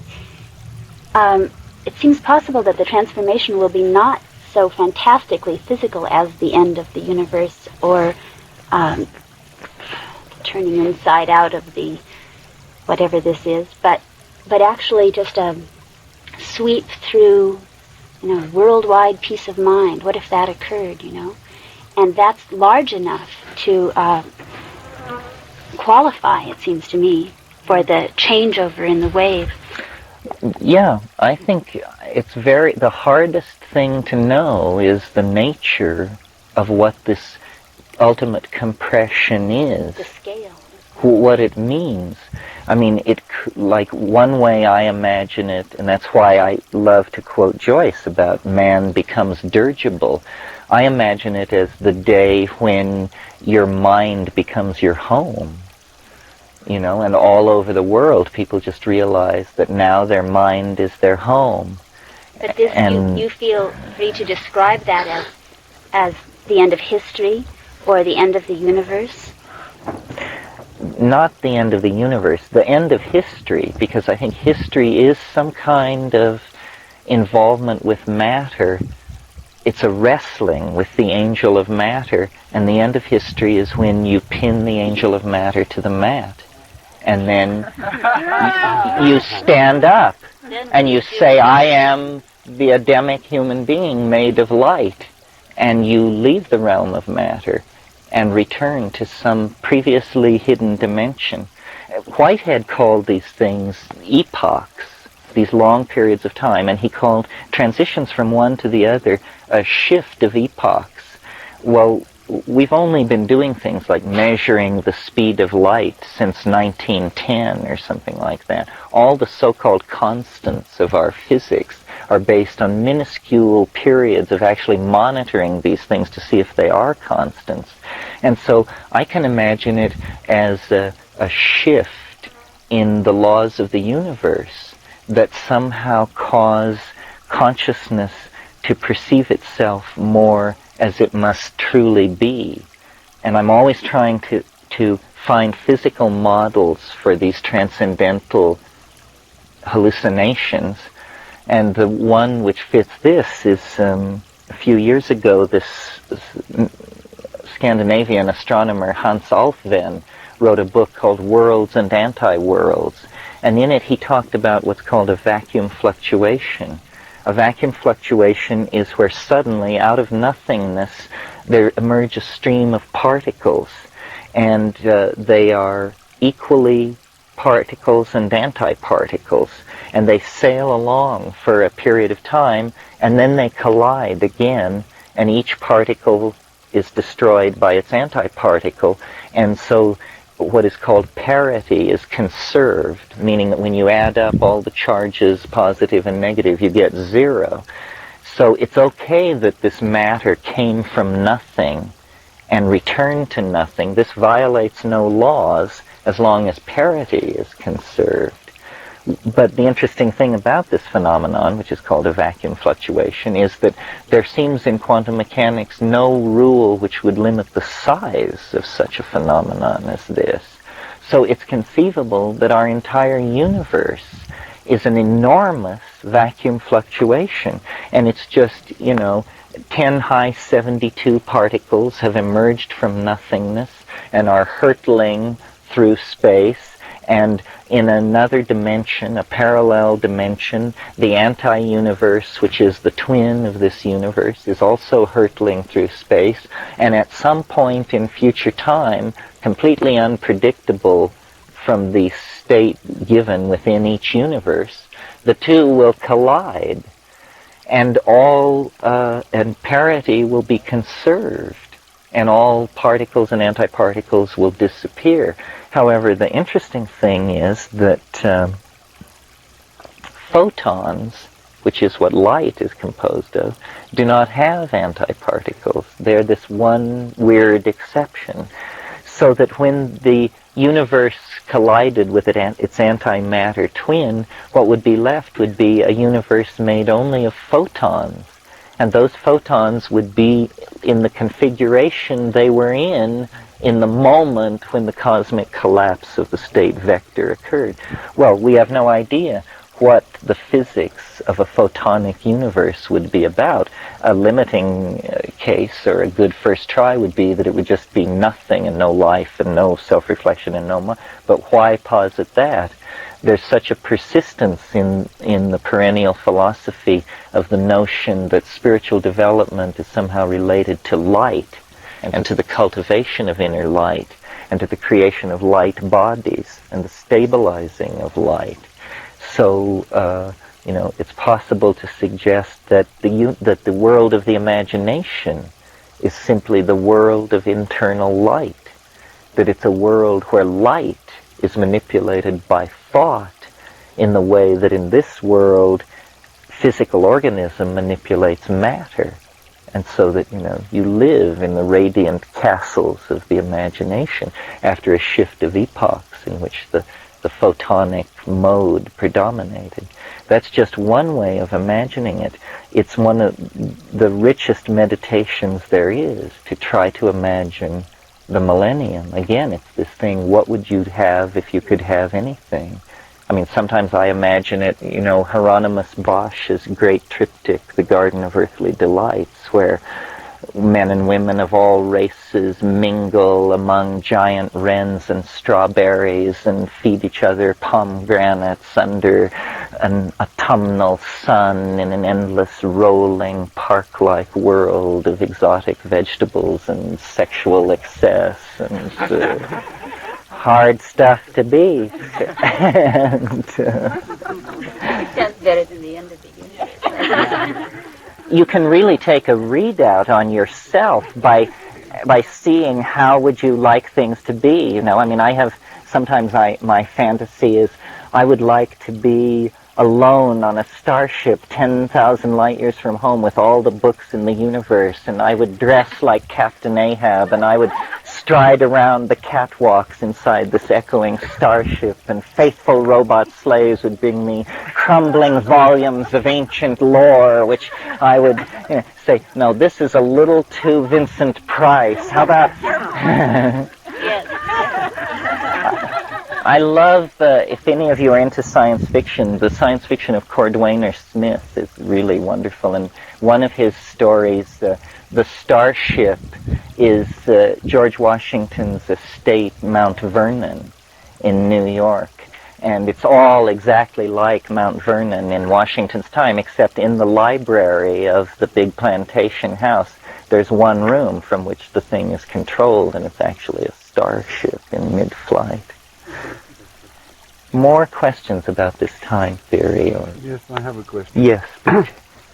You mentioned here how the now is flooded with future perception. Yes. And I have it's really part of the Tibetan practices, but it's always something which captures my imagination. It's just, how come it's now? And the fact that these future perceptions are so tremendously tangible to us, especially while sitting in meditation or while eating a meal even or something, and there's this, how come it's not yesterday, and how come it's not tomorrow? And how come that I'm here now when I just have to flick my mind and I'm in yesterday, and equally easy in tomorrow? I wonder if you have anything to say on that one. Well, I think that life proceeds through time. It's an effort by organism to map something one dimension larger than itself. So it takes a whole life to do it. A life is an effort to map a something, and the now is the moving edge of the mapping process. You cannot map it instantly or you would be it. And so what being in time is experiencing the incremental mapping of this higher order object. And that's why hopefully a long life would give wisdom, because a person would begin to get the whole picture. Oh. So the now is kind of like the edge of the pencil as it moves over that's the the image. Yes, well, what did Plato say? That the present is the moving image of eternity. That's pure good Platonism. Projection, much as our shadows are two-dimensional. Well, you can think of it as you can think of the now as a kind of laser which is moving over a larger surface and illuminating it, scanning it. It's scanning something, and it takes it a while to scan it, and then at the end all the data is in place, and then you say, oh yes, I see now what the object of cognition was. And our faith is, and there's no reason to doubt it, that this is a great transcendent experience. This is the resolution, the peace that passeth understanding as you sink into death. It's just that we like to think that the psychedelic experience gives us a preview. No one escapes, the final realization. It's just that some people do postpone it to their last act. But there's no reason for that, because it is the mystery, the culmination, it is the date palm and the wellspring. I'd like to, I'm always interested in pursuing things from the Mayan angle, so I'd like to ask about how this theory of time relates to the individual. It's somewhat related to BJ's question.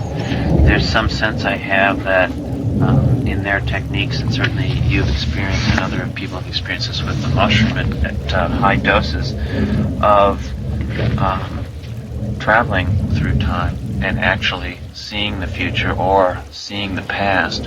And I was wondering if you could say more about that and some framework for understanding how that is possible. Yes, well, I think psilocybin seems to be the great teacher of history and wants And part of its teaching is history. It views a person without a history as a person with amnesia, a person with a diminished capacity, because your history gives you the power of your convictions. The way I use the wave, or the way I've been using it recently, is to try and study the time immediately ahead of us so that we don't misjudge what's going on. And it's a mathematical process. There's no indeterminacy about it if we anchor the whole wave system on 2012. And what I see from that anchorage point is in the 67-year cycle from 1945 to 2012, we have reached that point which resonates with the larger 4,306-year cycle at that point, which corresponds to the collapse of the Roman Empire around 475 AD. In other words, we have been through a period of imperialist expansionism, which has lasted for a number of years, certainly since the beginning of the 80s. But I see a retrenchment of that and a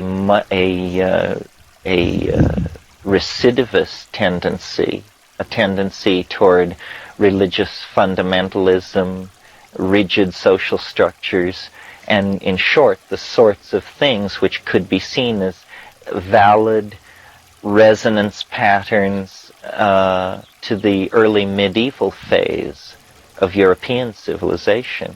The period from AD 474, let's for shorthand call it 500 AD, the period from 500 AD to 1500 AD, in other words, till the discovery of the New World by Columbus, that 1,000-year period is the resonance that we are going to experience from now till the late 90s. Around 1998, we will reach the beginning of the Renaissance and the discovery of the New World. But we are going to have to endure a period not entirely to our liking. We represent the pagan Hellenistic spirit which has held full sway within the empire for the past 25 years. And we may feel constricted now, but I think that our ideas and our position in society has further constriction to undergo before it reflowers downstream a bit.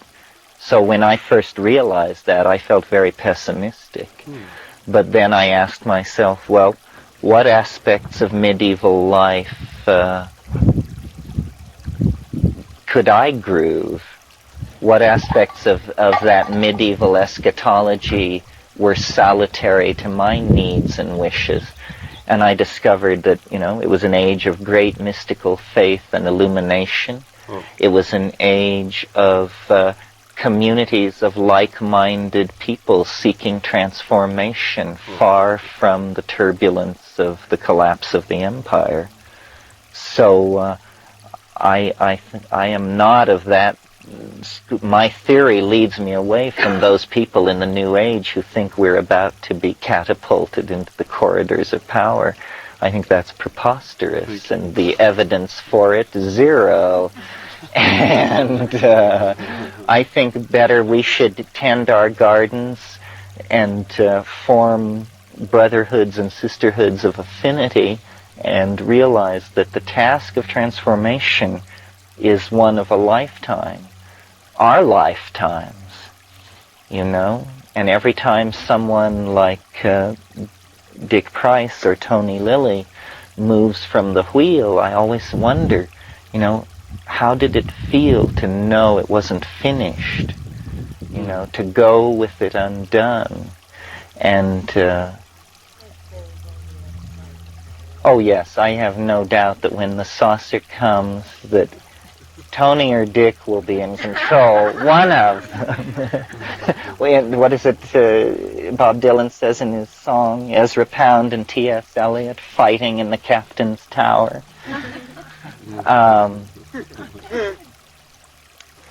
But yes, so I don't know if that answered your question, Robin, but I wanted to get it in because the real meat for most people for this idea about time is not the mathematics of it and the symmetry of it. That's only pleasing to a certain mentality. But really, what does it tell us about the years immediately ahead? And what it says is, consolidation, illumination, community, and self-discipline. I can only say thanks 1,000 times that we don't have to go through it for 1,000 years and only for like 15 years. This acceleration seems to me to be very, very convenient. Imagine if we were born in 500 AD and we had to look forward to that. Yes, well, that's why I say, imagine the people who lived in times when the temporal river was stagnant or even when countercurrents swept it backwards. This is the anguish of the ancestors. This is the sacred trust that must not be betrayed. The pogroms and the invasions and the atrocities conducted across history can only be somehow redeemed if we, who are the living wavefront of this genetic experience, do not fumble the ball, All our ancestors are watching to see how we will do. Oh. Kath. I would like to address Robin's question as well, because it seemed like you were asking sort of on a more mechanical, how does this happen? Well, yeah, how can it be that the Mayans or we on Psychedelics can travel through time and see these things? My image for it that explains that phenomenon to me, and I've had the same experience, past and future, is, well, Terence was just referring to the temporal river, is that it's a river which flows two ways, from the past to the future, and from the future to the past. And if you put yourself out in the middle of it, let go of control, let go of fear, and maybe you want to choose your orientation, or maybe you don't. You can just find out where you flow, or you can sort of face the past or face the future and flow there. I mean, this is not a physicist's explanation of how this happens, but it seems to work that way, and that we think perhaps far too much of the past creating the future, and that we should think more, and perhaps other people have, of how it's flowing the other way. And this is how some so-called primitive people have managed to conserve the very simple, effective beauty of their lifestyle, and that real strong feeling that every moment is now, because they're thinking of it simultaneously. I think of that, and that also sets my mind off,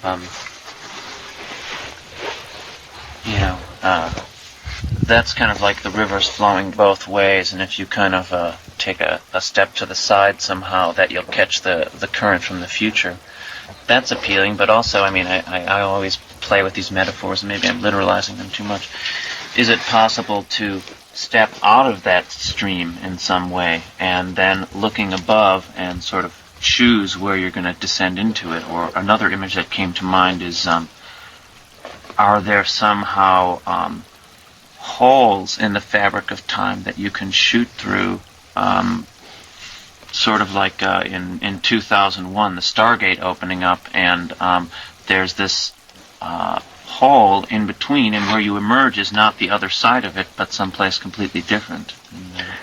If you take the wave seriously and apply it on these short scales of time, you can find your way into, unique configurations of the moment. It's like astrology in that way, and often the content of a psychedelic experience can be later seen to be because of the situation of historical resonance that you weren't perhaps even aware of at the time.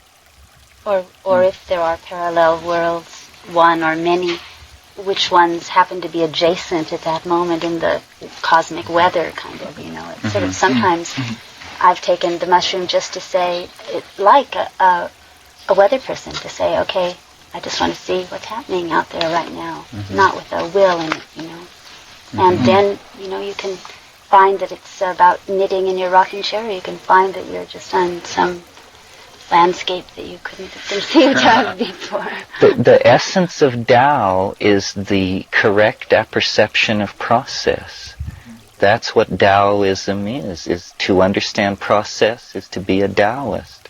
And I think that this is almost a formal rendering of the notion of Tao, almost an effort to create a mathematics, an algebra of the Tao. And as long as it's true to the notions which Taoism conserves, which is of flow and determinacy within indeterminacy, it serves. This is what understanding time is to understand process, but to understand it so well that it's like a sense for you. It's like seeing. This is the kind of seeing that is very important, to see into time. It's what history and culture have experimented with, but it's what we now, by identifying that as what is going on, can accelerate much faster. Anything else? I was just picking up on the conversation with Michael this morning. Maybe you could talk more about the other. Oh, the other. Well, I'm not sure exactly what he meant by talking about the other. I mean, the other is just a way of thinking about all of these things that we name spirit, God, demon, void. It's that there just necessarily is a place off our map. Whenever you have a map, it implies the part that is not on the map. And the other, the truly other, is it lies outside the domain of language. It's like the unspeakable. All you can do is point at it, you know. And the Gnostic idea of God was that it was totally other, that there was nothing in this universe that gave any clue whatsoever as to the nature of God, that was its essence, was to be completely other. But, you know, the other trickles through and reverberates in our lives in all kinds of dimensions. I mean, the first other that you meet is the world. And at a later point in your development, your attachment to another human being can become a confrontation with the other. So it's just a way of shorthand signifying, right? the dimension that carries you beyond yourself into the things that you previously couldn't expect or imagine. Yeah, that's one notion of it. Or Wittgenstein's unspeakable. Or, you know, I'm fond of quoting this poem by Trumbull Stickney where he says, I lean over your meaning's edge and feel the dizziness of the things you have not said. That's the other. It's the dizziness of the things unsaid, the things that lie beyond the edge of meaning.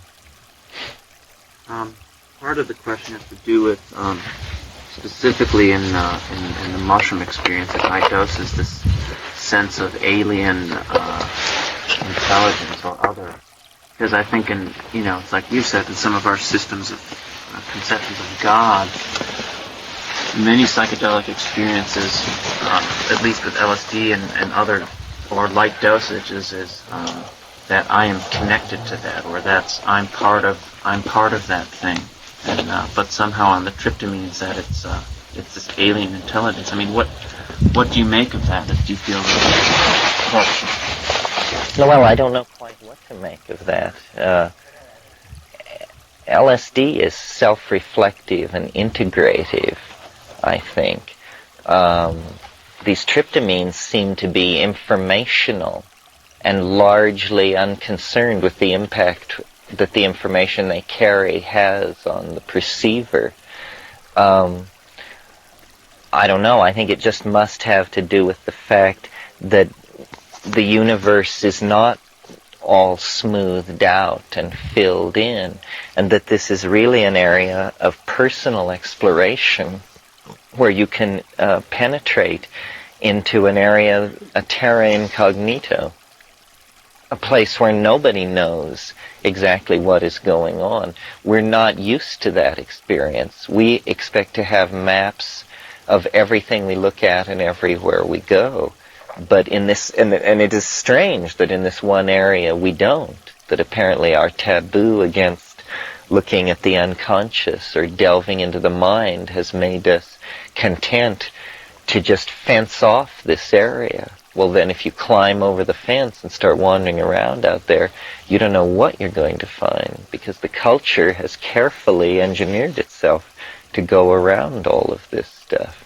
Even I think shamanism is largely concerned with gaining power to protect yourself from the onslaught of the other. You know, they're very concerned to hold stuff back. They don't really have this let's hurl ourselves into it attitude that we have. We found in the Amazon, we were looking for this one plant which had DMT in it, and the ayahuasquero that we were working with, I kept leading the questioning back to the matter of this one plant. And finally he said that it was comida del perro, food for dogs, and which seemed like maybe a put down of some sort. And so then he went back over it again, and he said, you know, whoa, it's mal and bizarro, it's too strange. So this was a man whose whole life was about taking ayahuasca and triggering hallucination, but he felt, you know, that to go into that plant, it was too weird. And you often have the feeling with those people that they involve themselves in the psychedelic effect like a dancer, almost as little as possible to get the job done, you know. They don't... I don't think that of Don Fidel. I think that... Well, in that one case, he certainly was... the line at. He did also seem to hold the mushroom in the sort of middle category, but he would use it on his own. He would only administer to others ayahuasca or certain things that he felt very familiar with. But then, that was Saturday nights. Wednesday nights he would do things on his own, you know, his work. Right. And he would try out some of these other plants or combinations. But I think he was pretty intrepid, actually. He did have boundaries. In 83, or whenever it was that I was down there last, we were dealing with a different group of shamans on the upper Ampiaku, and it was to get this orally active DMT thing that was made from tree resin. And we had pure chemical DMT as a trade item, or we weren't sure why, but just in case we needed it. You never go anywhere without it. Exactly.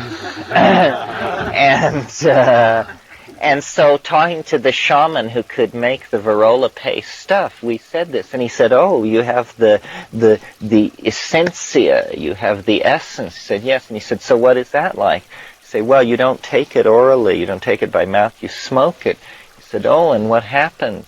And so he described a typical DMT trip to him, and then said, would you like to try it? He said, no, thank you. So, you know, they're not thrill crazy by any means. Well, I'm reminded of in the latest Castaneda books, he goes into what he calls the old seers and the new seers. And the old seers were, maybe you're more aligned with them, I don't know, but they would be willing to explore any territory. And they made a division between the known and the unknown. No, it was the new seers who came up with the third category of the unknowable. In other words, there's this reality, which is the known. And then there's the other realities you go to, which are the unknown. It's like they're not it's like maybe the ayahuasquero takes you to the unknown. Uh-huh. But this other realm where they don't go, they would probably call the unknowable, because the impact that it has on you to go in there could be dangerous, or from the place of the unknown, they could glimpse very briefly the unknowable, and it was usually a pretty shattering experience. So great emphasis on being able to distinguish the difference between the unknown and the unknowable. Yeah. He said that whenever one made an error in judgment, it wasn't that dangerous to be up against the unknowable, but you had to recognize it as unknowable, because whenever one didn't, it invariably led to disaster. Of course, that's Castaneda's. That's his text.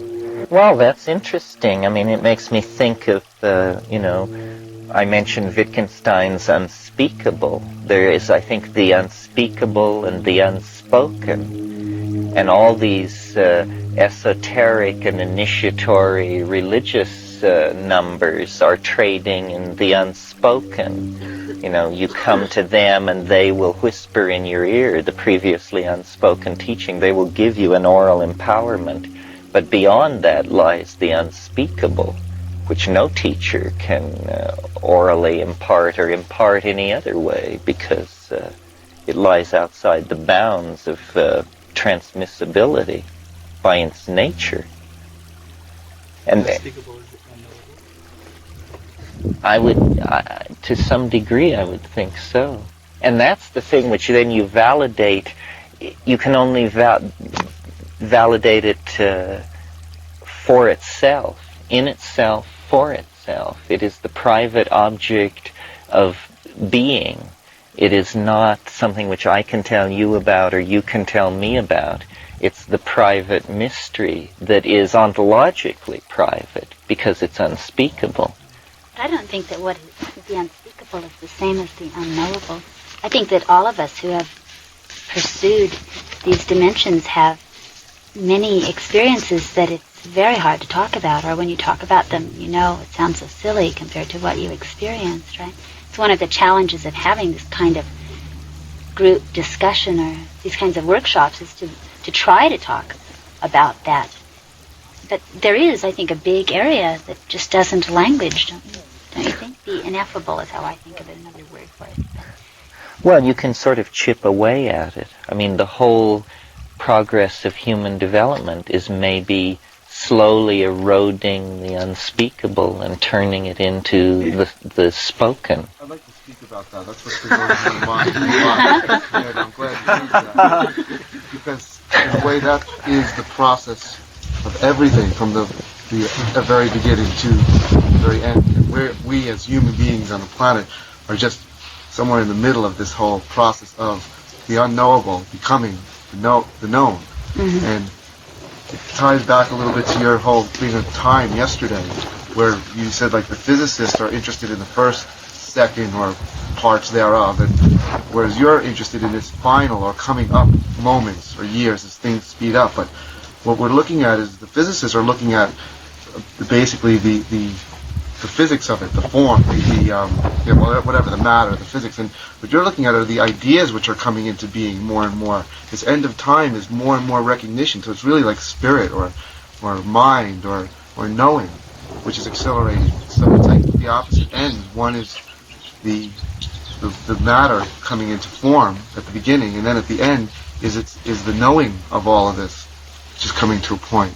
And like an ant or whatever lower level of consciousness is, on different levels, or I'll say a cell, an amoeba, they have their thing, and then there's the unknowable, which is what we are acting in. How can, even inside of our body, the blood cells, can they know of our world of communications and symbols and knowledge? Such as we are on this unknowable is really just a greater universe, a higher level, which is known by a higher way of being, and it's like from each end, whatever the matter here, and then the mind coming into it, and like this point coming up shortly, this 2012 is significant in that it's possibly some sort of, like I say, this opposite end of knowing becoming complete, like life becoming completely aware of all life in of itself. But that's like, is at the end of everything. It seems like that's just a point, like a mid-swing of a pendulum. Yes, well then some other process having to do with the career of spirit instead of matter is initiated, So. And whether it's the end of everything is rather a human way of approaching it. I mean, it's a complete end of one way of being. Of us as a species, as a life Well, development. it's not just humans. It's all of life. Of the Earth life entity then. Right. But if that life entity goes through a great metamorphosis, it's rather meaningless to say what happens to the rest of the universe, since the rest of the universe right now is a concept in our mind. Right. Well, that's the metaphysicality of it. But to say what's never been said, to do what's never been done, to paint what's never been painted, to dance what's never been danced, this is,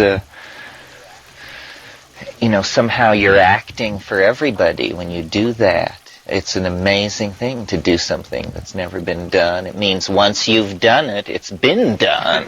Pushing the limits out. That's right. Putting the fence, like a fence going out bigger and bigger, and like all these great minds that go out there and fence off a big area for all of humanity to run around in this area of being and knowing, and it's this whole process of... It's what aeronautical engineers call stretching the envelope.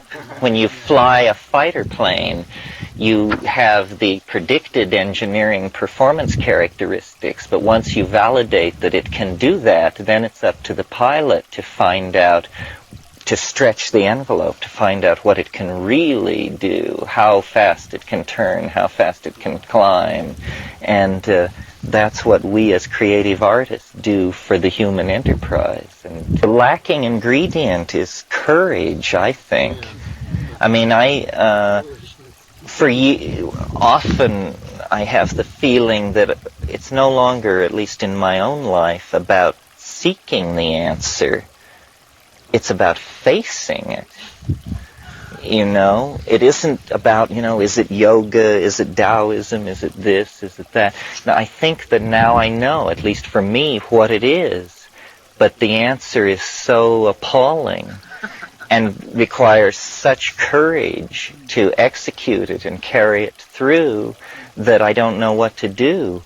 I have no doubt that we could all become the Taoist hermit on Cold Mountain, and be that person of whom people in the valley say, "Oh, him, we see him sometimes when it snows very deeply because he comes further down for wood. He comes and goes in the mist and never talks to anybody." We could all become that person.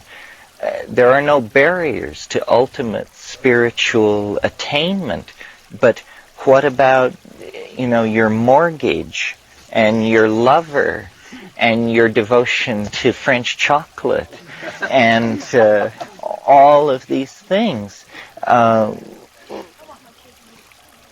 That's tricky.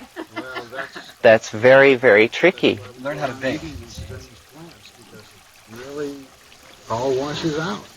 Maybe just for an hour of peaking, but it really puts all of that in perspective.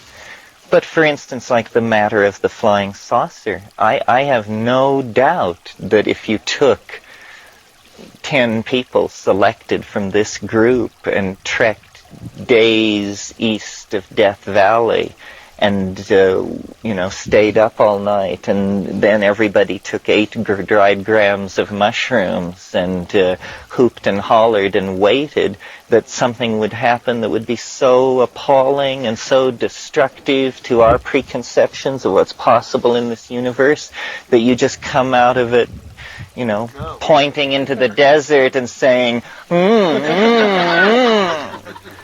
But I'm careful. I don't doubt that appalling things can happen, and that reality can be completely pulled to pieces. And I don't know what that means, but I want to really try and deal with that on my terms. And that's a kind of fear, it's a kind of holding back.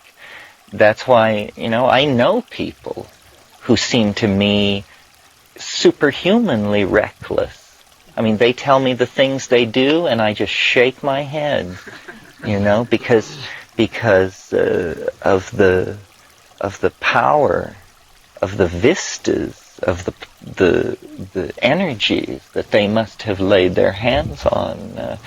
it's too much for me. I'm a simple scholar and bookish collector type. I'm like Brother John here.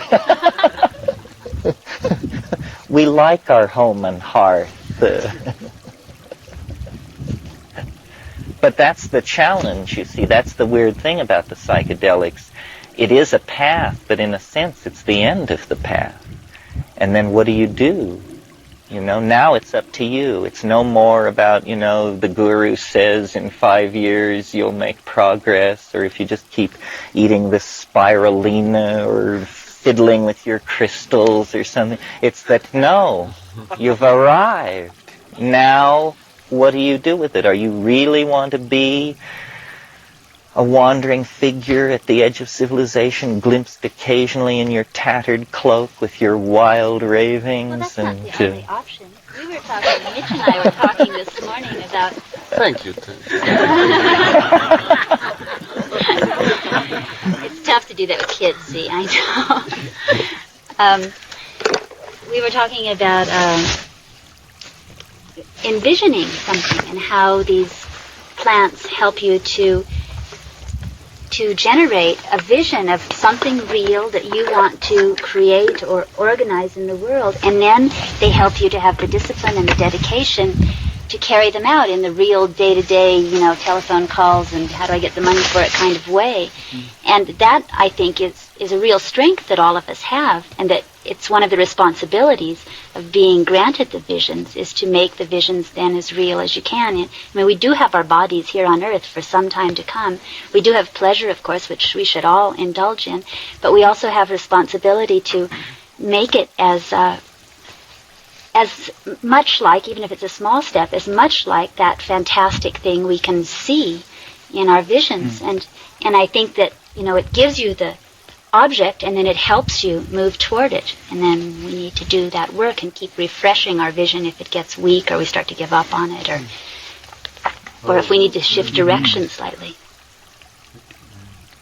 I go back to astrology and Saturn drawing a ring around the vision, and then Saturn's stairway, envisioning the steps that it takes to get there, and that you can't jump 40 steps up without losing part of the foundation. And that as an artist myself, I'm finally getting to a place of patience and realizing that the slower it goes, the better it gets. And the statement that I like is, if I only had more time, I'd use less words to write. It's like choosing things carefully and allowing the process. And for years I was just like, I've got to get this out, I've got to, but not anymore. It's now I'm really seeing that slow, patient steps create a foundation strong enough to someday, even if it's not in this lifetime, to manifest that dream. If you use the quality of your daily life as your currency, or how you're proceeding towards something, then you know if the quality of your daily life is good, deep, satisfying, and you have a goal, you're probably on the right path, right? If you're saying, God, it's just going to be hell for 3 years till I can get this project together, you maybe should think about it again, I see that process reflected on a greater scale in just the evolution of life itself, and that if life were to very quickly achieve the knowing pure spirituality, then what good is it? And that's like through humans and through all of our history and time. And so even this coming moment, 2012, that might just be like this reflection of another, even more ultimate. It most likely is. Yeah. And it's just that reflection, and it's really this endlessly drawn out patient process which is taking its time as long as possible so that every aspect will work into place.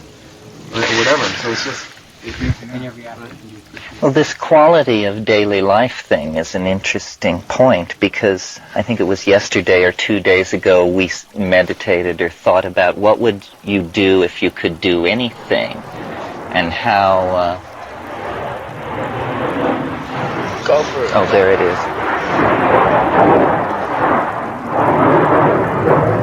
Just stretching the armpit. Yes. And how you imagine, or if a genie were to suddenly tell you had not 3 wishes but thousands, and you would begin to dabble in fulfillment, and then, of course, in all the trivial and superficial things I mentioned, palaces and Ferraris and all this, but then things like that you could move anywhere instantly. How would you choose to travel if you could move anywhere instantly? And things like that. Well, at La Chirera, these possibilities were so real to us that we actually grappled with it sufficiently to see how it would develop. And how it develops is you discover that if you can do anything, the only values which have any meaning, if you can do anything and have anything, are aesthetic values. So that if you could travel anywhere instantly, how would you travel? You would walk, obviously. You know, because it's so tasteful. Because it's so completing. It's such a complete reverence for space and time and your own body and the correctness of the situation. And time and time at La Chirera, someone would be doing something some way, and someone else would say, well, if you're omniscient, why don't you just make it be done? And the answer is because it's crass to do that. You know, the way to do things, if you can do anything, is to do them right. That's Zen. Like Zen cooking is like that. I guess. But that realization of the total richness and correctness of the moment that's the correct interpretation of the attainment of these cities. Things would go on at La Chirera as an example of how the Tao works, where I would walk out into the jungle and there would be butterflies circling, and I would hold out my hand and speak to the butterflies with my mind and invite them to come down and land on my hand and display themselves. And the butterflies would do this. They would come and land in my open hand and turn and strut and show me all facets of themselves. And this would go on for like 2 or 3 minutes, where I would experience gratitude, reverence, delight, and then this other emotion, the need to show somebody else what I could do. And so then I would walk back to the camp, and smiling with a bizarre inward smile, I would select one of my campmates and ask them to walk out into the jungle with me. And then, to their horror, I would stand underneath this tree and gesture and ask for the butterflies to come down and land in my hand. And people would just turn away in a mixture of horror and embarrassment that anyone could be such a jackass, first of all, and that anyone could be so mentally deranged as to operate like that. And of course the butterflies would have nothing to do with me. And I would just be left just sputtering, you know, and it happened many times. Many times? Oh, no. Oh, many times. Because there was that you took people and were left sputtering? Or it was not only the butterflies. It was that as long as I had no ego, I could work magic. But it was magic that was the necessary magic. It absolutely had no use other than to make my life a more perfect work of art. As an example, we had a pot in which we cooked avena, oatmeal, every morning. It was our magic pot. And the scrubbing out of this pot was a major pain in the neck and was consequently a rotating camp duty. So in the height of this, it became my turn to scrub this pot. And I went down to the little spring where the sand was and squatted down by the water, and I picked up the sand and I rubbed it onto the pot to get ready to scrub it. And then I looked, and the black stuff was just flaking off. It was like easy off or something. And I just took the pot, holding it by its 2 little protrusions, and immersed it in the spring like this and looked, and all the black stuff was just flaking off and crudding off and going, and I was just amazed, the magical scouring agent. So then I went back to the camp and got my most severe critic, and again, smiling with inward benignness, I led them down to the river and said, I'm going to teach you how to wash a pot. The Zen master, you see. So we squat across from each other by the spring, and I pick up the sand and I put it on, and she says, so I'm supposed to know that sand can wash a pot?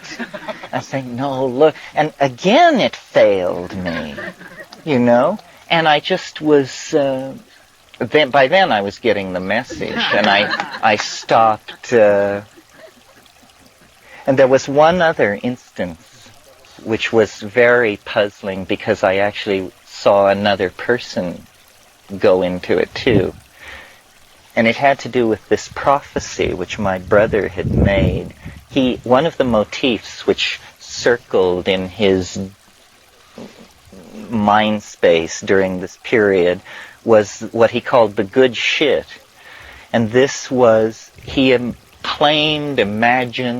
that at some time in the past he had gotten a sample of Afghani hash that had cow manure very, very carefully worked into it, and then the hash had been infected with psilocybin mycelium, and all of the cow manure had been converted into psilocybin, so that he had this psilocybinated hash. And he had this notion that he would invent a musical instrument, like an electric guitar, which when you played it, it would cause this stuff to condense out of the air and rain down on great crowds of people. So anyway, there was this thing about the good shit. And one night he announced that the good shit would appear at a certain time. And so then I went back to my hammock in this hut in the jungle, and the woman who was with me came as well. And we had no watches, but he had said that at 11 p.m. the good shit would appear. So I was settling down to roll my evening joint, and it was this Colombian weed that we had brought in with us. And as I lit the joint, this little thing fell out of the end of it on the floor, burning. And I picked it up, and I smelled it, and it was unbelievable hashish. I mean, hashish to die for. And I was just, and I put it in the pipe, and I smoked it. And I said to this woman, I said, smoke this. And she agreed that it was astonishing. Your major critic? No, not my major critic. My major critic was back at the river. So then I looked, and I opened this baggie with this stuff, and I started smoking it. And it didn't change its physical appearance. It still looked like this Santa Marta gold. But the odor and everything was just the finest hash I've ever smoked. So I thought that the millennium had come, that forever after we would all trash. Yes, the end of the world is when all trash is Mazari Sharif hash. When trash becomes hash. But at the crack of dawn the next morning, I went tearing down to my harshest critic and knelt beside her hammock and woke her up and said, you've got to smoke this. And of course, garbage was back. So I don't know why I got off into this. I guess it was the life is art thing, and this thing about what would you do if you could do anything. Just enhance that little story with the myth, isn't it, from New Guinea, about the good ship? Do you remember that one where they generated... you mean the thing about the resin? Where the resin bar grew longer? I'm not sure how this relates to it, but I'll tell it. In the study of messianic movements, in fact, you can read about this in Sylvia Thrupp's book, Millennial Dreams in Action, where she talks about a number of millennial religious groups. There was a movement around 1910 in Java called the Kalupan movement. And it was some guy was sitting on his porch one day in a hut off in the jungle, and he was playing his flute. And they collect copal in the forest there and sell to traders. And as he was playing his flute, he noticed that this bar of rolled out copal multiplied to twice its size right in front of him. And not only did this happen, but at the same moment it happened, his mind was flooded with the sudden realization that the meaning of this event was that all human lives were now going to be twice as long as they had previously been before. And he told people in his village, and he had the proof because they had this bar of copal that was twice as long than anybody ever rolled them in that village. So it spread from village to village. And before long, people from all over Java were vectoring in on this place. And eventually the army had to be sent to put up roadblocks and turn people back. And it all had to do with this piece of resin, which had doubled in length while this guy was playing his flute. And that is what's called a cognitive hallucination. A cognitive hallucination. Right? Which is where an idea becomes so real to you that you see it, but then there's this funny border where maybe it becomes so real that other people see it, and maybe that's actually how we keep enlarging and complicating reality, is by having consensual cognitive hallucinations of what's possible. That's right. Yeah. The ayahuasquero that Kat mentioned that we like so much and worked with in Peru, Don Fidel, he lived off this road when we knew him, a few miles down this trail, and we would go over there often and walk with him back and forth between his house and where we could catch these little jitney buses into town. And he said one afternoon as we were walking along through the Amazon jungle, apropos of nothing, he said, "This is the path that Christ walked when he lived on earth." And it became so. You saw that somehow this was not a logical statement. This was a statement about the transposition of time and dimensionality, and that he was living in the light of Christ, that he was living in the presence of the Master through being enveloped in a cognitive hallucination. And I think our entire culture is headed for being enveloped in a cognitive hallucination where our real wishes will be fulfilled. And that's why it's so important to find out what our real wishes are. One of the most powerful forms of yoga, one of the highest yogas, is what's called the Anuttara Yoga Tantra. And it involves a series of visualizations. And they say, imagine your home as a splendid palace. And imagine the common utensils of your everyday life as golden vessels, vessels of beaten gold encrusted with jewels. Imagine your raiment as being made of the finest silk, and imagine yourself as a god centered in the midst of all of this splendor. Well, this is like trying to induce what in Western psychotherapy is called a delusion of grandeur. A delusion of grandeur is when you're a hell of a lot happier than other people think you should be, you know? And you say, what do you have to be so happy about? And it's all about infusing the quality of life with greater purity. We were saying around the fire last night that the way to relate to the millennium is to make it happen as soon as possible in your life so that you become a spectator to it as a historical phenomenon. Well, the way to make it happen in your life is to not transcend desire, but transmute it so that what you really want is what you actually have, you know? I find on these plants, on the mushroom particularly, I found it effective to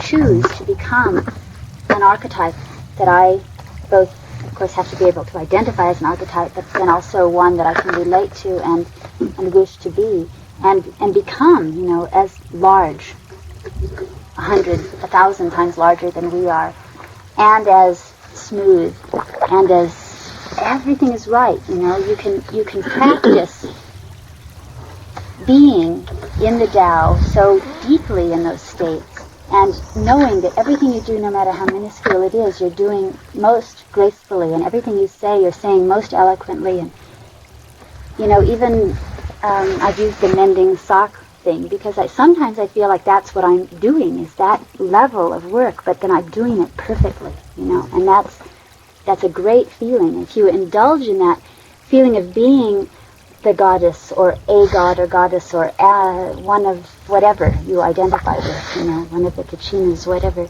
then you can carry it back. It's a really good way to carry it back into your daily life, and learn to practice it, either in moments when you're wobbly and you suddenly need to grow into the situation, or in moments of ecstasy. To be archetypes making love is pretty good. Yeah. Well, that's the technique of tantric practice, of imagining these gods in union with their consorts, in sexual union. Can we have a break? Yeah, let's have a break.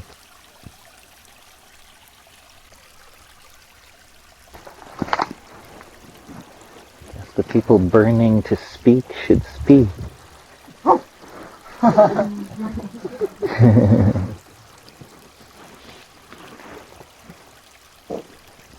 Maybe one comment. That in different parts I keep hearing people saying that we don't know anything. But I think we're all dancing around it very well. And I think you're dancing around it really well. And so I think we do know something. Not a lot, perhaps. But we do know something. If words are that important and do have that meaning, whether it's what we're saying that is true, or just the sound of our voice that is true, something is true. We're here.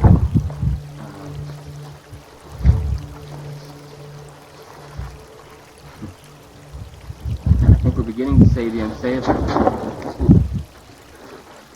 I just have that feeling.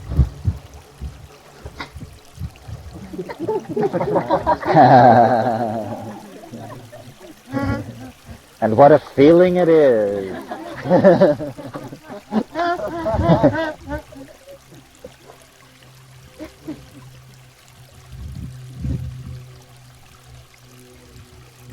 Yes, well, we feel the dizziness of the things not said. We feel it. We're dizzy from it. It's here.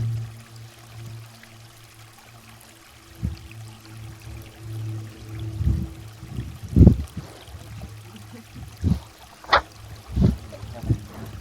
think a lot has to do with trust. I'm not going to say that, because that's probably not true. You just got to say it, and then you move on until it keeps forming. It's like a creation, words, thought, ideas. They attach themselves to this larger structure and keep getting larger and larger. Pieces fall off. People add. But it's just trust. It's that leap of faith to the other side, what you can't see, what you can't understand. To trust it, as you trust your lover, as you trust a friend. And it doesn't always work out, but trust is the only way. Because otherwise, there is only fear. Fear of ourselves, fear of others, fear of ideas. I think this community is part of that, of building trust among people who have different ideas.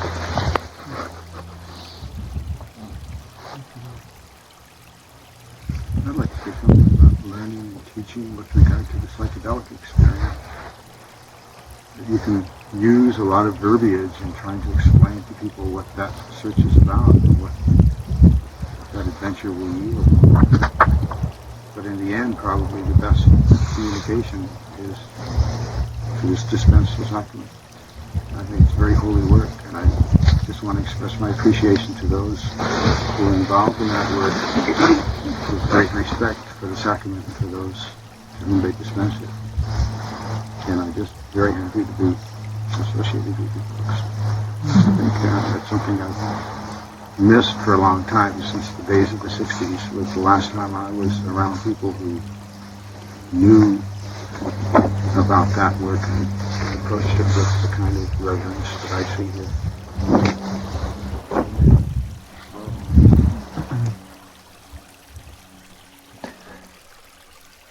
The great thing about the psychedelics is that they speak for themselves. So they need no priest, no interpreter. They can deliver their message all by themselves.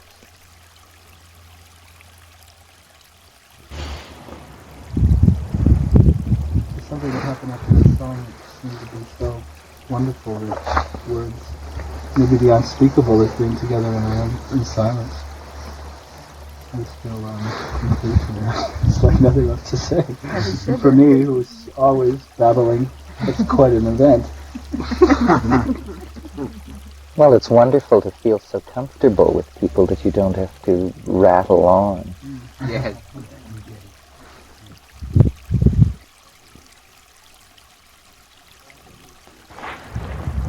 Why don't you lead us now, Kat, in a meditation?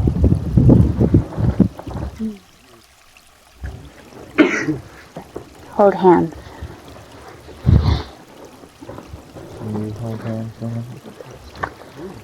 We've seen many eggs in the last 2 days and had the pleasure of holding them and swallowing them, and spoken of luminous eggs, and it seems just to be very eggy today, right? Resurrection and all that stuff. So I was thinking that our luminous eggs should meet each other in maybe a less verbal way. If we close our eyes,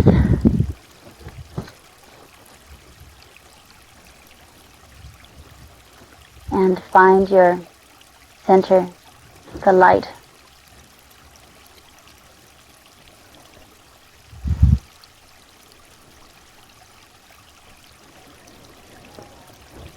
And let it swell out into your egg,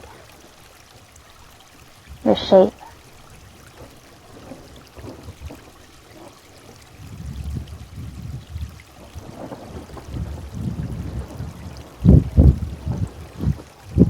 And then you feel that light of yourself moving into your head and letting everything else out of it.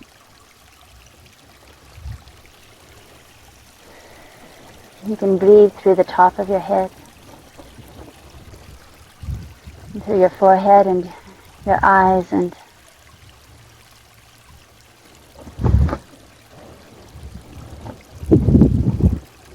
let your head become like a cloud of light.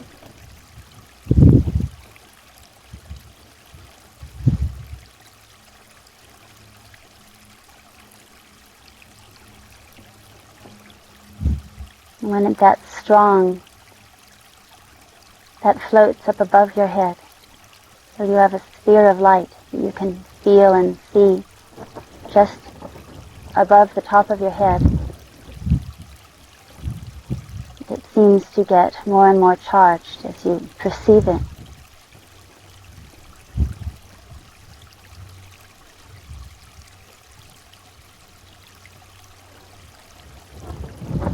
And then it grows. The light is growing, the sphere is growing, rounder and fuller and softer, until it meets the lights of your neighbors.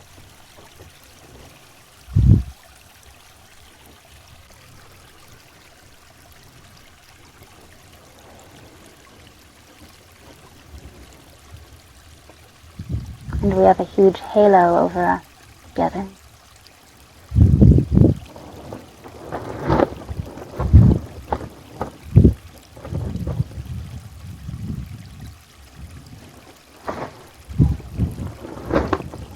if you travel through it in your light, you'll encounter everyone very softly. And we can charge that halo of light to be stronger and bigger than us.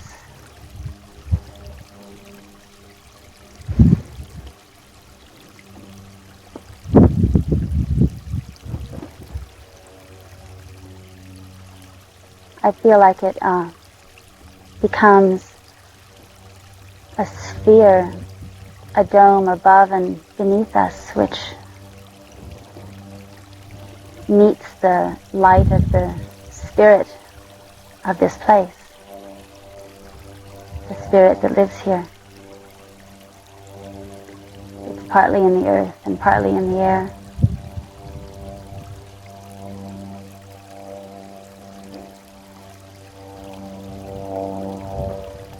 And very old and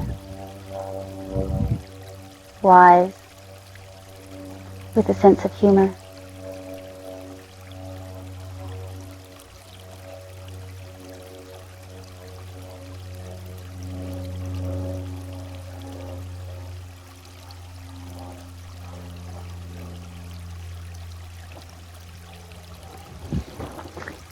And so we're all inside our collective luminous egg,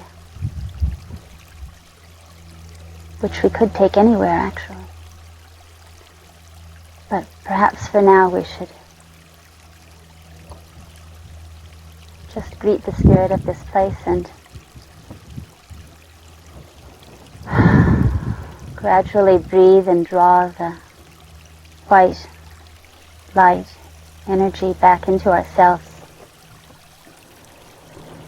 into our circle.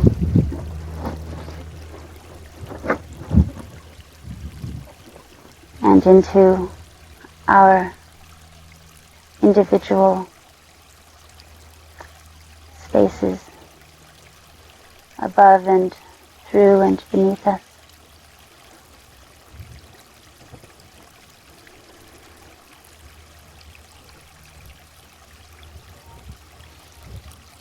And when we go out and sit on the rocks alone,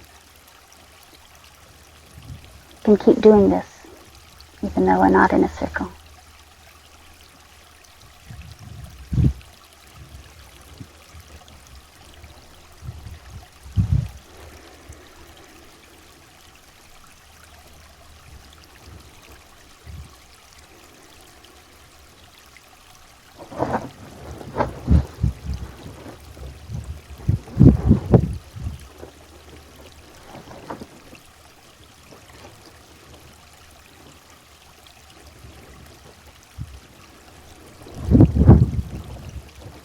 Good to connect with all of you.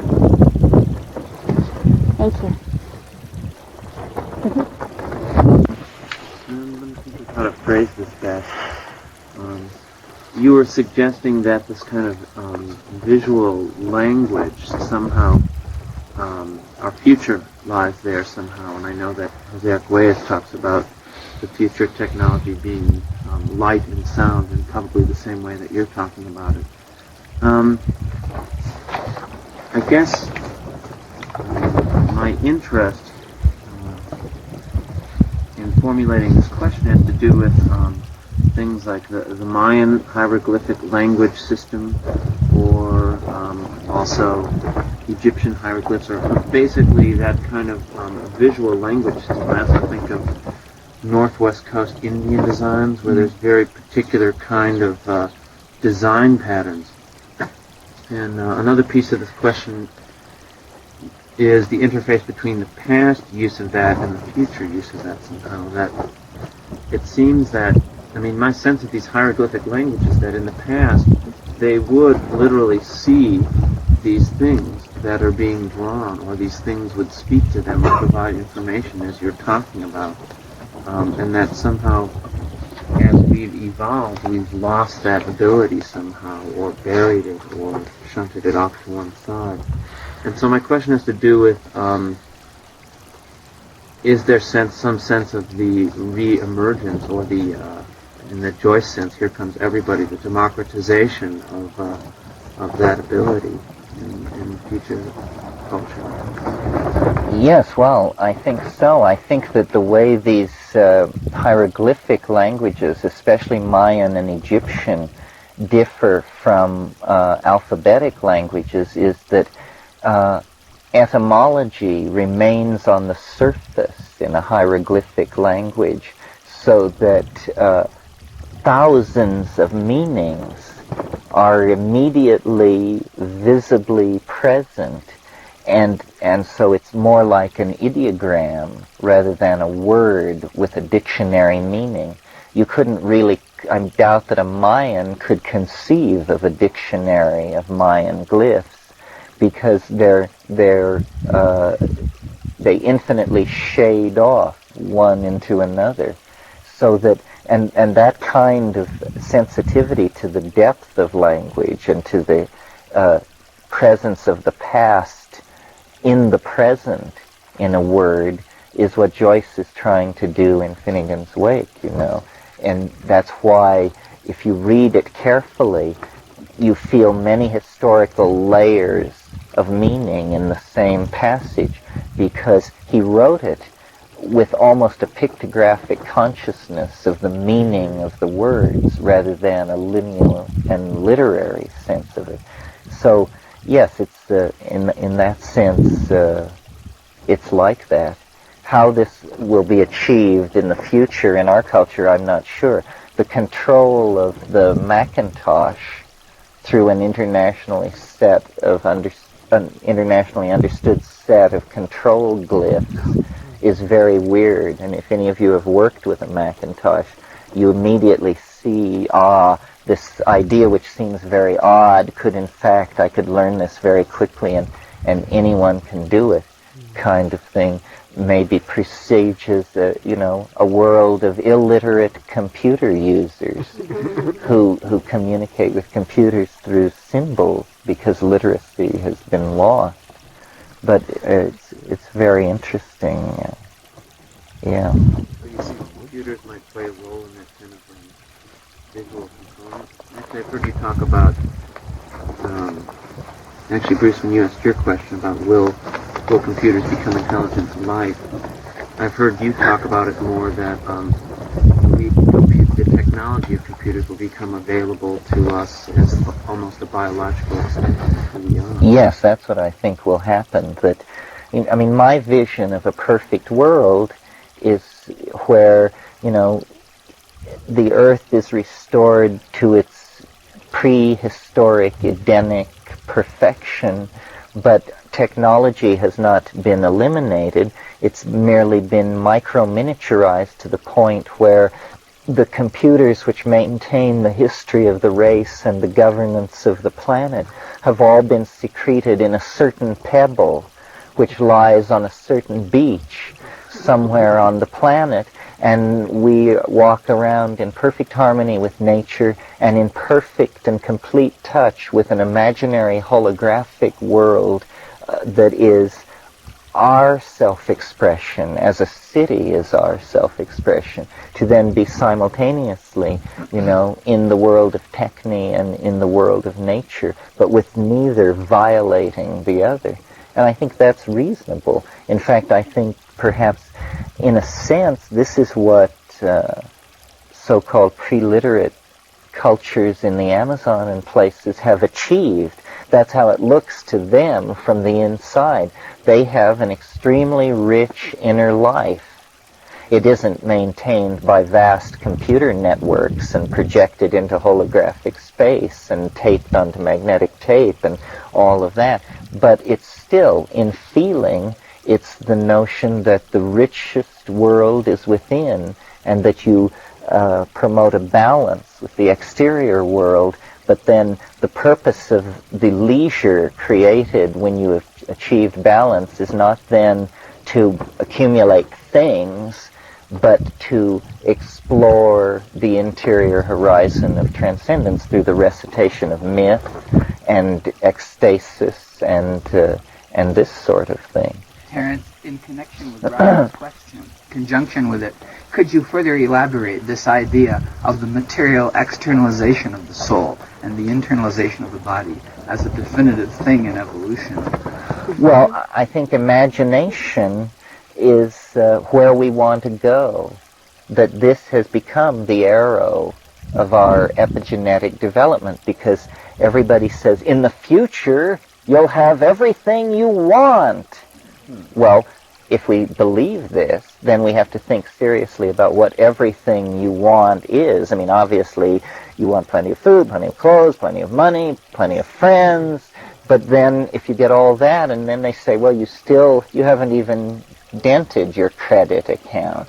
Well, then it says, well, I want to live at Versailles, surrounded by brilliant robots and I want great writers and artists to have lunch with me every day, and the Hope Diamond and Rembrandt. And eventually this becomes very silly, and instead there is an ascent toward truly grandiose aspirations, truly bodhisattvic calling. And I think that the imagination is the real frontier. This is why the poets and the artists are so important, and this is why I think one of the aspects of the space thing that is never mentioned by the L5 Society or any of these engineering types who are so into it is the interesting thing about outer space. We are not going to go through space to other worlds. That will be very incidental to going into space. Going into space means going into space. That space itself is a medium with unique properties for a species such as ourselves. And one of those unique properties is that engineering, which on the surface of the planet has to always be cognizant of stress and bearing loads and the limitation of materials, engineering is just going to become like ballet. And objects miles in extent can be created that are obedient only to the laws of the human imagination. And of course, the funding available to create these things. But in other words, the constraints of nature are pretty much lifted. Outer space is very much like what you see when you close your eyes in a dark room. It's a vast, unfilled void into which anything whatsoever can be projected. The hallucinations of the individual are the cultural artifacts of the species 500 years from now. I mean, all these visions and dreams that we have will be realized. I mean, in ways that we cannot imagine, but realized nevertheless. This has been consistently what has been going on. The alchemical dreams of the 16th century are fully realized in the 20th century, And of course it has facets that they never imagined. But going into space and going into the imagination is the same thing. And in the same way that the New World presented a tremendously tight genetic filter to immigrants, so that only the soldiers of fortune, the religious fanatics, and exiles came to this place. And that created a unique gene mix. Space is going to be a much tighter genetic filter. I mean, most people who go are going to be very smart and very healthy and very quickly, I think, a space type will arise. But I don't think you can create a space-based civilization without recourse to psychedelic plants and the psychedelic experience, because it's too much the same thing. If you don't integrate psychedelics into the leap to space and realize that what is happening is that more and more we perfect the aspiration to vertical ascent. In the myth of Icarus and Daedalus, you get this. Then in the brothers Montgolfier and their gas-filled balloon, and then the Wright brothers, and then the Apollo project. All of these things are, this aspiration to ascension. And it is apparently a biological drive. I mean, some people have suggested it's a nostalgia for the canopies of the rainforests that no longer exist.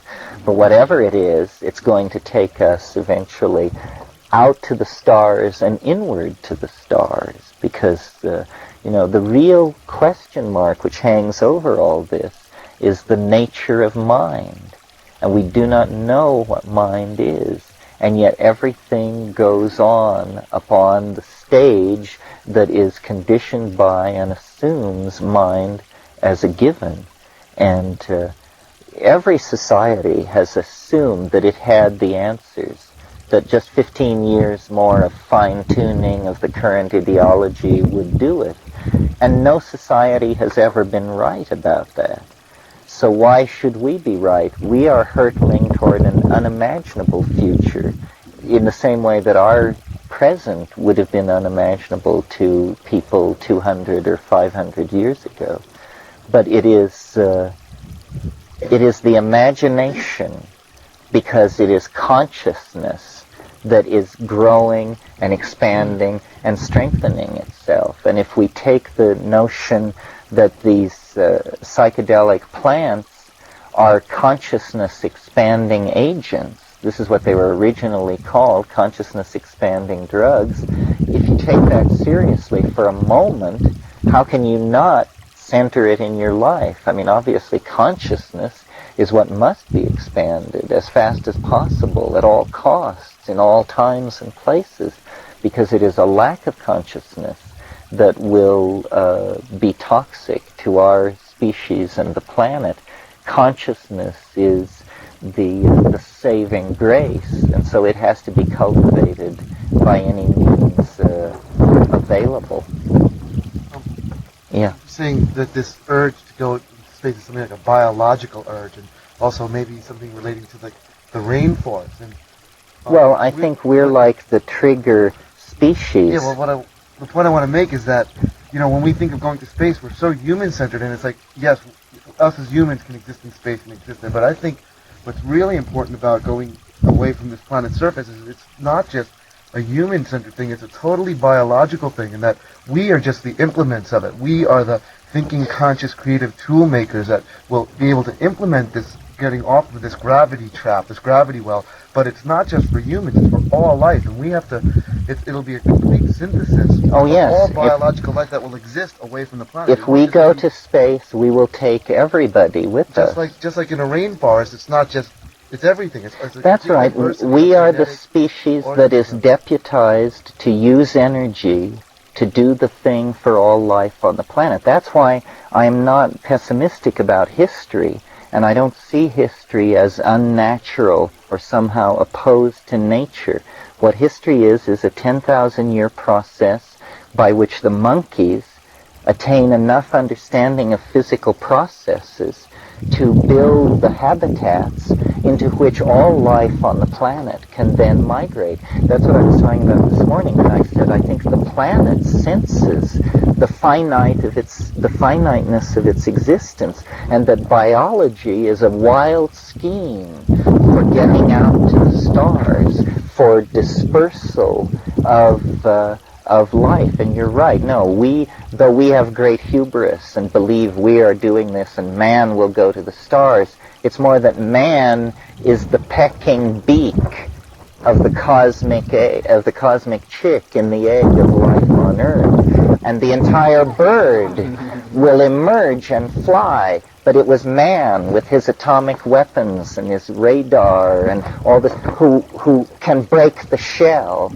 and then the whole of the biosphere will flow outward into space and escape the cycle of energy degradation that will eventually turn this solar system into a group of cold cinders rotating around a red giant or something. Yes, well, we're trying to compare our maps. Everybody has seen different pieces of a geography whose total size we don't know. So we don't know, maybe none of our maps overlap, or maybe some do and some don't. And maps which don't overlap are not invalidated. It just means nobody has been there but you. I mean, I often have the feeling that I'm seeing things that no one has ever seen before. Often. Leon asked me to talk about time. Leon is off on alone time, so he'll miss this. The thing that really interests me or draws me back to the psychedelic experience again and again is the notion that there's something that you can learn that would somehow be have an impact on society at large.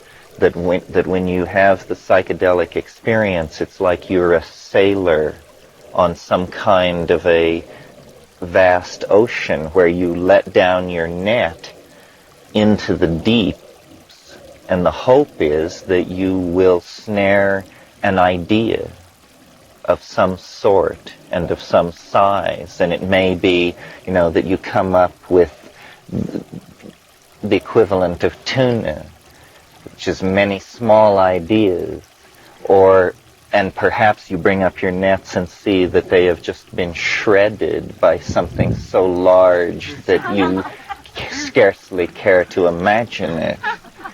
But the hope is to land an idea of intermediate size that you can then fully explore and understand. When you go into that ocean as a swimmer, you see these things passing in review, things of such beauty and intricacy and complexity that you are literally speechless, and even speechless in terms of an interior dialogue about what you're seeing. You can't, it just blows your mind and washes past you in such profusion that there seems to be the notion of capturing it seems to be like the notion of a child emptying the ocean with a cup. But if you have a net, and I'm not sure what a net is exactly, but it's a way of somehow capturing these psychedelic ideas and then bringing them back for examination. And I think part of it rests on a technique of cyclical recitation to yourself of what you've seen, so that you carry a vision to a level of reflection in memory as you pull away from it. And then 10 minutes later you tell yourself again what has just happened, and then 20 minutes later again, so that you get a series of telescoping images which are granted a compression of the original event, but nevertheless they bear the stamp of what the thing was.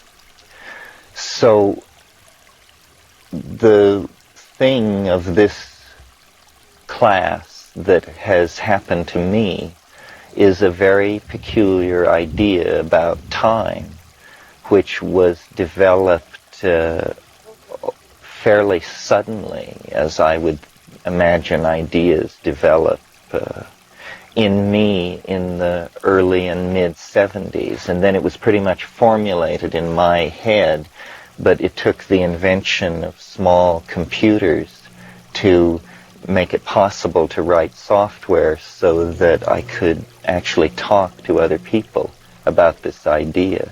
Well, since we have no computers and not even a blackboard, this will be a kind of feeling-toned excursion into talking about this theory of time. It has an abstract foundation and a practical foundation.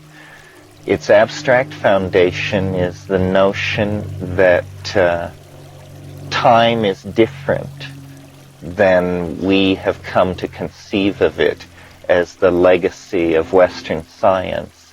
The legacy of Western science is that time is duration, that time is a dimension necessary for process, and it's usually thought of as a flat plane against which some other fluctuating variable can be plotted.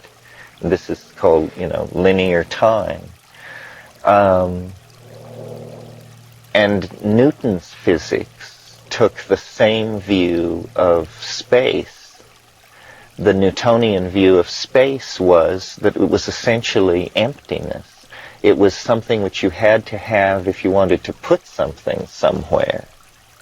So it was a kind of an abstract plenum. But Einstein showed that space is actually some kind of thing. It has properties of thingdom. It is distorted in the presence of a large magnetic field, and so it rose out of the realm of abstraction and then was cognized as an objectifiable entity, a topological manifold that was real. This is, I think, the same step that has to be taken for time. Time is not simply the dimension of duration required for the successive occurrence of occasions. It is rather some kind of conditioned topological manifold. We can think of it as a fluid medium flowing across a surface, a river, in other words. In some places, the river is very broad and shallow and meanders because the pitch of the incline over which it's moving is so slight that it can barely discern which way to move. You see this often in the Amazon. In other situations, the incline increases and the speed of the flow increases and the depth of the channel increases and the distance between the banks decreases. So time runs slowly and it runs quickly. It has a kind of modulated speed.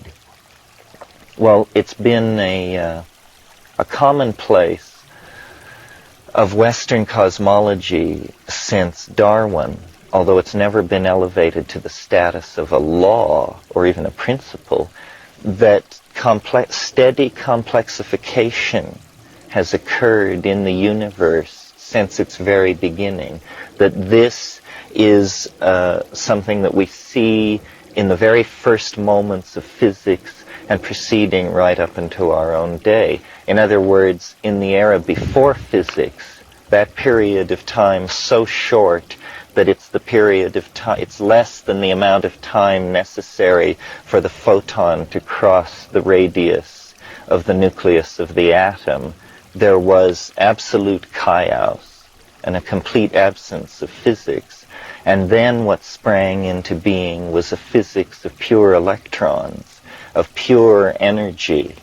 And it was not for many seconds that temperatures fell to a point such that other factors could come into play, such that free electrons could fall into atomic orbitals and this sort of thing. And at each successive level of cooling, new forms of order became possible. At first, everything was just this plasma of particles and energy, and then atomic systems sprang into being. And then at still lower temperatures, these atomic systems were able to form molecular systems. The energy level in the general medium dropped below the level at which it would disrupt the molecular bond. So then molecules came into being. And then, at that point, there was the aggregation of stars and the cooking out of the heavier elements through the process of cooking hydrogen, so that iron and carbon and these things then arose. And by this time, the universe is much cooler than it was at the beginning. And then finally, you get temperature regimes and environmental situations where very large colloidal molecular species can come into being, large polymerized molecules, and this sets the stage for DNA, which once it emerges, and the thing to notice at each of these stages of complexification is that it requires a shorter time than the processes preceding it. If the universe is, let's take the long view and say 20 billion years old, then the first 10 billion years, not very much happened that was interesting in the realm of complexity. There was star formation and the percolation of heavy chemistry, but not life, or it's doubtful that life occurred in the early universe.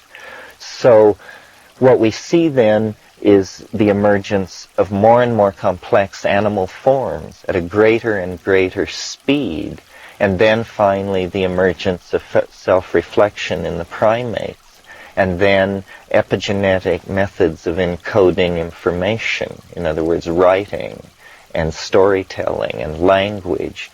And at each point, what is happening is there's a progressive time binding of energy and a progressive intensification and speed up of the complexification of certain parts of the universe.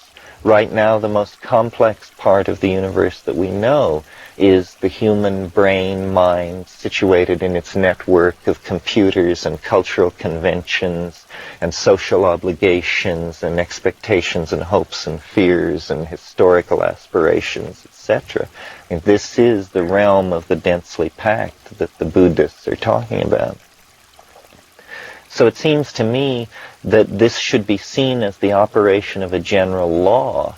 And we are not outside of this. We are, in fact, the cutting edge of it. Somehow, of all the animal species on the earth, the human beings are carriers of this temporal speeding up process, which is now engulfing the entire planet.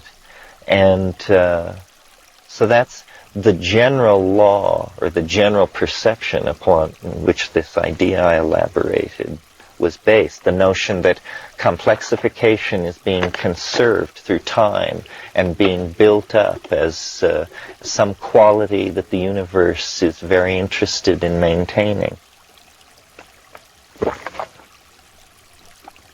And then I looked at the I Ching, which I hope is familiar to most of you. I'm sure it probably is.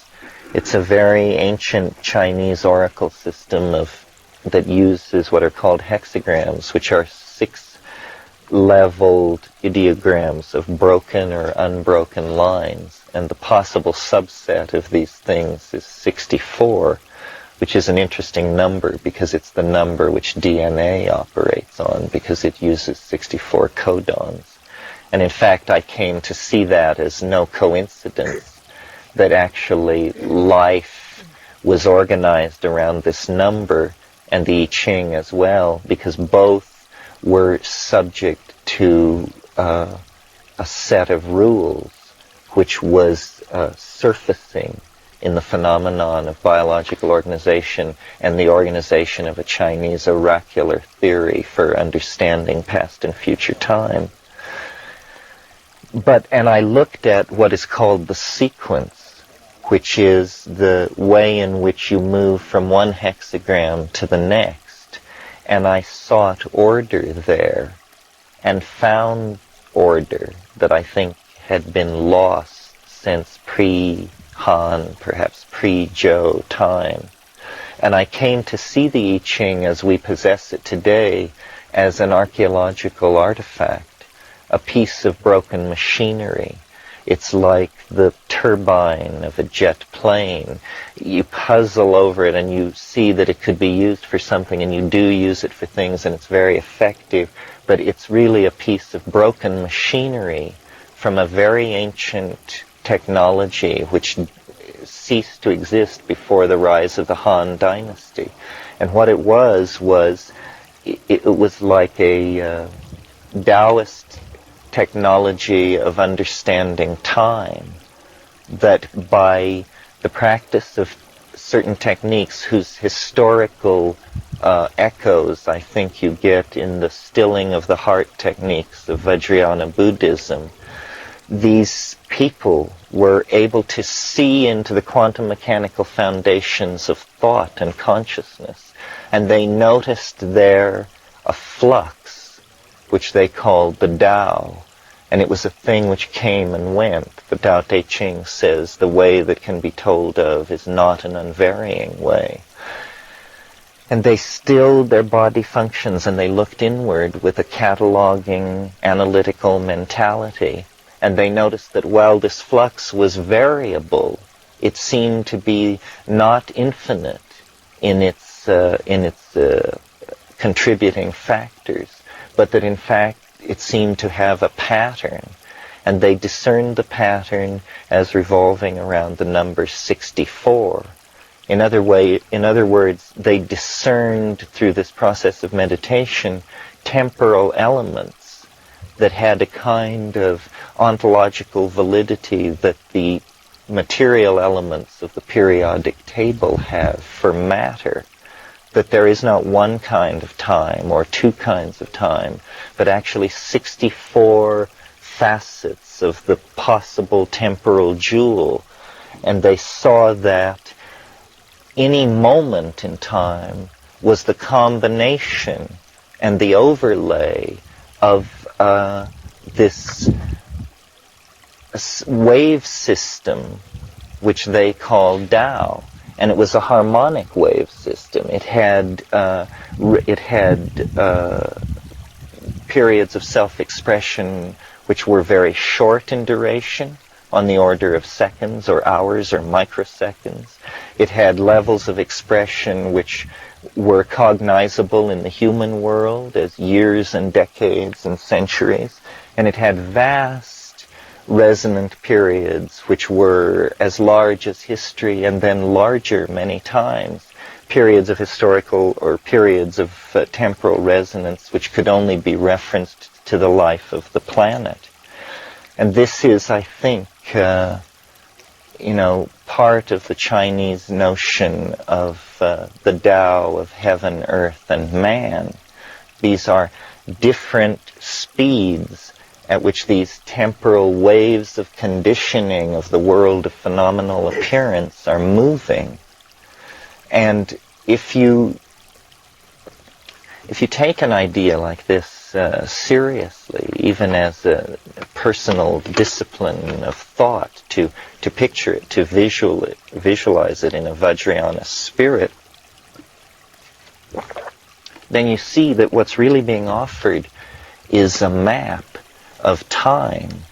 It's saying that the condition of knowing a fading past and facing an unanticipatable future is not an ontologically given necessity of existence. That it is possible to imagine an existence in which one saw into time the way we as animals see into the space in front of us, so that we are able to run and leap and dance among the rocks. It's because we can see into space. A creature or a culture that could see into time could anticipate where the river of time would flow quickly, where it would broaden out and move slowly with a rich sense of the conservation of accomplishments achieved, where it would cascade and break up its previous patterns and produce great cataracts of novelty. A civilization which knew these things, or a person which knew these things about their own life, would claim a new dimension of existential freedom for being.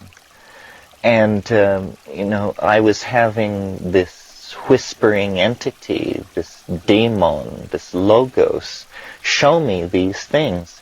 And it was expressed on a very, very practical level. I mapped what is called the first order of difference in the sequence of the I Ching. That means how many lines change as you go from one hexagram to another. And I discovered that it looked like a random wave. It looked like a stochastic slice, except that at the beginning and the end, there were tongue and groove points of fit if you rotated the thing 180 degrees and brought it down against itself, so that the thing achieved closure at the beginning and the end. This satisfied me that I was dealing with an artifact of nature, that I was dealing with an organized structure, either of nature or created by intelligence. And then using the principle of hierarchical resonance and stacking of modules into hierarchies, which is really the principle by which all Chinese metaphysics has operated from the very beginning. I created a cosmic calendar where each level was a resonance of the level below it, but either collapsed or multiplied by a factor of 64. I discovered recall that because the I Ching is 64 hexagrams with 6 lines in each hexagram, it's composed basically of 384 yao, or lines. And I discovered that this number, 384, has a very interesting property. The cycle of the moon is 29.5 days. So that if you take 29.5 times 13, it's something like 383.93. And it seemed to me then immediately obvious that part of what the machinery of the I Ching was describing in the humanly cognizable phenomenal world was the cycle of the moon, using a 384-day lunar calendar, which precessed 19 days a year against the solar calendar. And when you take that 384-day unit and multiply it times 64, you get 67 years and some months and days. This is exactly 6 11-year sunspot cycles, and China is the first place where we have historical records of the observation of sunspots. So that's one sunspot cycle for each line in the 6-line hexagram. Also, sunspot cycles have a greater peak every 3rd cycle. So that's one large sunspot cycle for each hexagram in that trigram. And I saw then that there were these resonances. When you take that number, 67 years, again times 64, you get 4,306 years. And that works out to, 4,306, 150 years for each zodiacal sign. So it's like each zodiacal sign is slotted to one trigram. And these are all, notice that all these things that this resonance calendar is predicting are things visible to the naked eye. We're talking about movements of constellations, sunspots, and the moon. So I saw then that this was a tremendously powerful natural calendar that was a technology developed by proto-Taoist Central Asian shamanism very, very long ago. But it had this curious property of when the wave was mathematically analyzed in modern mathematical methods, so that we could draw these maps of novelty, we could see then that it showed us the map of the temporal river from earliest beginnings to the collapse of the state vector at some time in the future. And so it was obvious then that if we could lay the map over the portion of reality we had already experienced, we could then propagate the map forward into the future and know and begin to take hold of ourselves in this other temporal dimension. And so it became a question of what is the best fit of this undulating wave of novelty. And I used the word novelty out of Alfred North Whitehead's philosophy, because he had this notion that novelty was the compressing of a force which knits things together. And I like that. That's what I felt it was, that the Tao is making itself, and that this compression of novelty through the speeding up of time will eventually reach a place where everything is connected to everything else. And this is, the universe's self-birthing of itself. Well, you must be aware of all these very straight studies which say if we keep increasing how fast we go, by the year 2020 we'll go to 10 times the speed of light. If we keep increasing how much energy we release, by so-and-so we'll release the energy in the sun. The propagation of all these curves of development become asymptotic, and then nobody knows how to interpret what they mean. They just seem to mean that the whole culture is going to go kazowie, you know. And this is sort of the idea that this theory implies. It implies that far from the universe being a steady-state entity uninfluenced by the existence of the human mind, which is going to go on and exist for billions of years until the stars burn out and the second law of thermodynamics is going to reduce everything to heat death, that's all wrong, 100% wrong. And that actually the universe is made by mind, within and without organism, and that mind is capable of bootstrap leaps in its organizational self-expression, and that we are privileged to be the witnesses of the final act of life, going through some kind of immense transformative unfolding from itself in a kind of vortex which has been building on this planet for billions of years, but which has been accelerating to, such excruciating intensities over the last 25,000 years that it has called forth self-reflective intelligence from the monkeys and the invention of quantum physics and space flight and shamanism. And it is novelty upon novelty, novelty so intensified that the genetic machinery can no longer carry it, and it bubbles out into the epigenetic, into art and language and poetry and religion and religious mania and romanticism and all of these things. It is a progressive knitting together and expression of the universe's will to become that causes me to think that we may be in the shorter gyres, as William Butler Yeats called them, the shortening spirals of this vortex of novelty and compression. You see a curious quality about this kind of cosmology that I'm describing, a cosmology where each epoch is preceded by an epoch which is a 64 times greater in duration.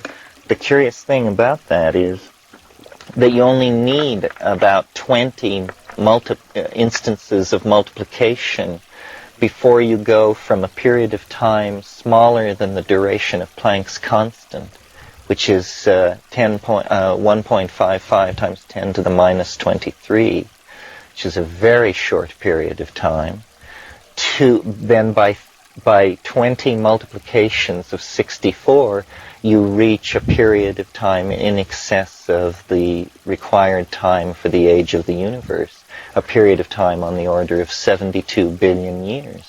Well, if each time the spiral goes into a state of collapse at the end of one of its cycles, then in the last 384 days of the existence of a universe like that, it would transit through half of its epochs of transition. Do you see what I mean? It's like a screaming Mimi. It really winds up. And instead of the vision which physics gives us is that the really rapid transitions of phase and state occurred at the beginning of the universe. Whole professional lives are given over to discussing the first 10 picoseconds of the physics of the universe, right? Well, I'm saying I don't care about that. I think that the really interesting stuff will happen in a big hurry at the end of the universe. That the picture that the second law of thermodynamics gives us of just, tumescence, maximum detumescence, is what it's picturing, is all wrong, and that actually this strange hyperdimensional force in the universe called life and information transfer is in the process of working itself up into a real tizzy and wrapping all space and time around itself. And what was startling and what made me think that maybe I was losing my marbles was that when you look at time that way and push these novelty graphs against the historical continuum, I reached the conclusion that we entered the last 67-year period before the collapse of the state vector. At 8:30 in the morning on August the 6th, 1945, when the atomic bomb went off over Hiroshima, you see, it was a temporal reflection of the birth of the universe. It was actually you could call it an event, which was a reincarnation of the Big Bang, because each cycle begins with a bang. And that cycle, the fact that human beings had used atomic weapons on other human beings, meant that we had entered a new era, a new epoch of moral danger, and the stakes had been raised, by a power of 64 to a new level. Now, using the mathematics inherent in the cycle, if you propagate forward from that date, 67 years, 104.25 days, you reach late November of 2012 AD. And I concluded, based on all kinds of factors, personal and historical and so forth, that was the fit. That if Hiroshima was day one, then the place where it all came together was this date in 2012. And I worked with that for several years before some kind soul, Henry Munn, I think, pointed out to me that the Mayan calendar, which is a cycle of the long count calendar I'm now talking about, is a cycle of 13 time periods which are called Baktuns. And the Baktun is 396 years in duration. After 13 Baktuns, the world ends completely. And the 13th Baktun of the classical Mayan long count calendar is the winter solstice of AD 2012. Within 30 days of the date that I had fastened in on using a completely different path of analysis. And so this raised all kinds of questions, one of which is it simply that individuals and civilizations who take mushrooms become, I want to say, privy/engulfed by a certain mathematical secret about the cosmic machinery? What is so important about this date in 2012? The Mesoamerican cultures have the most uncanny history of successful prophecy in the world. I mean, the Aztecs anticipated the coming of the Spanish. The book of Chilambalam gives the day when the Spaniards would weigh anchor off the coast of Mexico. And of course, the fact that it happened exactly as prophesied was a major undoing of that civilization. So I put this out. This was a very confusing experience for me to channel or transmit this idea, because I was interested in the I Ching. I had carried it with me in India. I used to throw it at each full moon, but I was not mathematically inclined. And when reading the philosophy of science, and people like Paul Feyerabend and Imre Lakatos, and reading the history of science, and Thomas Kuhn, and all of those people, trying to understand, what is a true idea? What is true and what is false? And when you have an idea which makes claims as sweeping as these, then you want to try to understand just what the limits of knowability are. And I discovered that all you can require of any idea is that it be self-consistent, that it not generate any contradictions within its own set of rules, you see. And that's why astrology is beyond criticism, because astrology is a mathematical theory with an interpretive exegesis attached to it. And who can quibble with the mathematical theory? Well, then the interpretational exegesis has to do with the sensitivity and subtlety of the interpreter. Well, isn't this true of mathematical data in science exactly the same way? So I discovered that what I had created was a self-consistent idea that appears to be sealed beyond refutation in some weird and uncanny way, which makes it seem very non-human, because you can't really find your way into telling whether it can be answerable to the notion of objective truth. So what I've decided about it is that it's a teaching, or it's an exemplary model about how all process goes on. And it's a way of learning how things happen, to see time as a modulated flux of elements, to see it as a series of waves moving at different speeds through which you are taking a vertical slice and then stacking that slice. And that gives rise to the multiplistic, ever-changing flux that is called the now. It is actually made up of reflections and adumbrations of the past. And it's made up of anticipatory shock waves and intimations of the future. The past and the future are co-present in the now. They are in fact what's making it happen. You can almost think of it as a hologram, where you have two, or a standing wave, where you have two wave systems, one from the past, one from the future, and where they cross, an interference pattern forms, which has a curious stability as a system in and of itself, and yet it's almost a ghost created by these other two realities. And that is the moving present. And mathematically, this notion of time that I evolved delivers, the map of novelty, a two-variable flux, a wandering line graph that's very pleasing for arguing with formalists.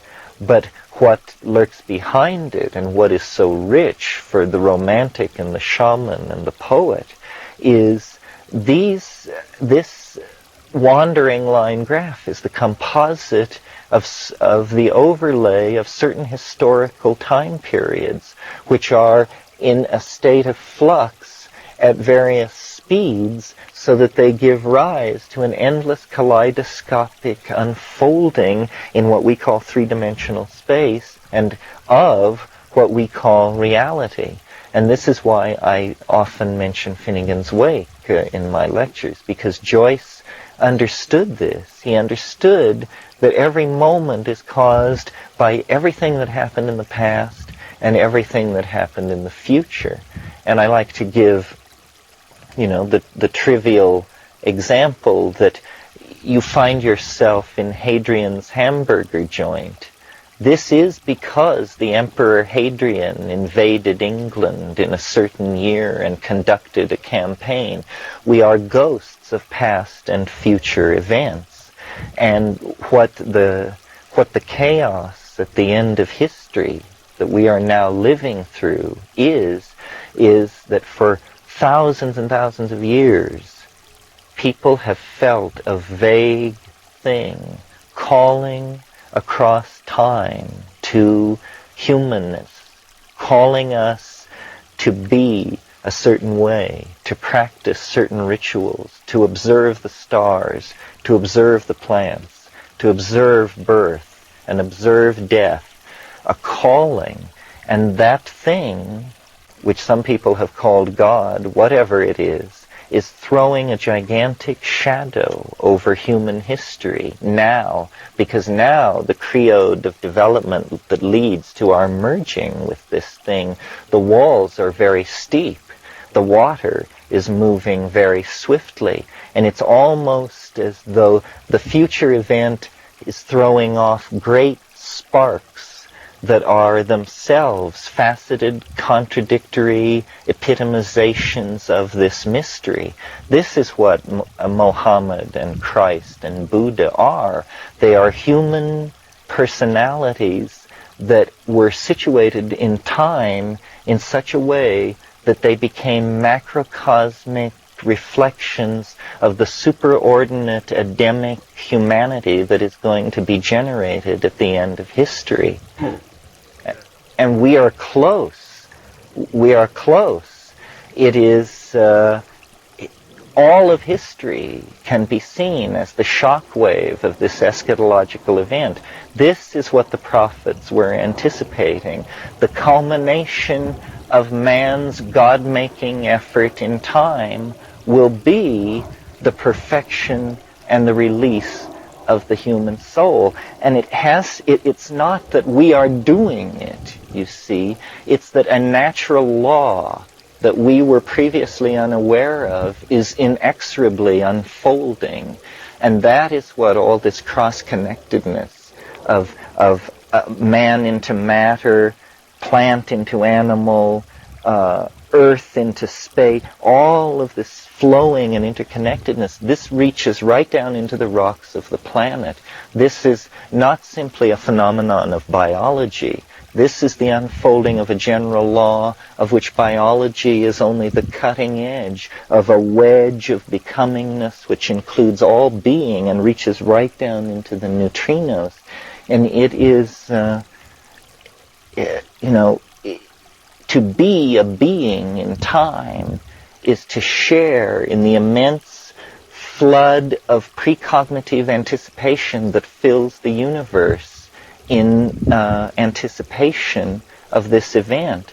And that's what being is, and that's why it's so rich and so complete within itself, and yet always somehow pointing beyond itself, because the richness of the matrix through which we are moving is incomparable and beautiful.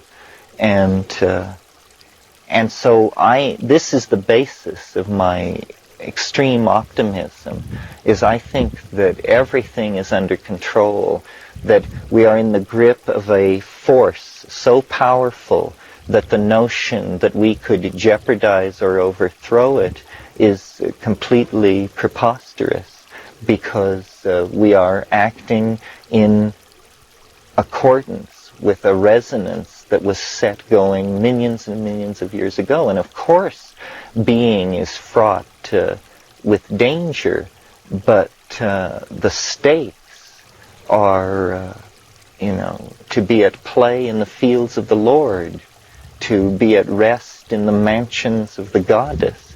And it's soon, I think. At least the historical mimicking of it is clearly soon, because the thrust toward the millennium of this society will not be turned aside. If it is not a law of the universe, then it will become a myth of human beings and be created anyway.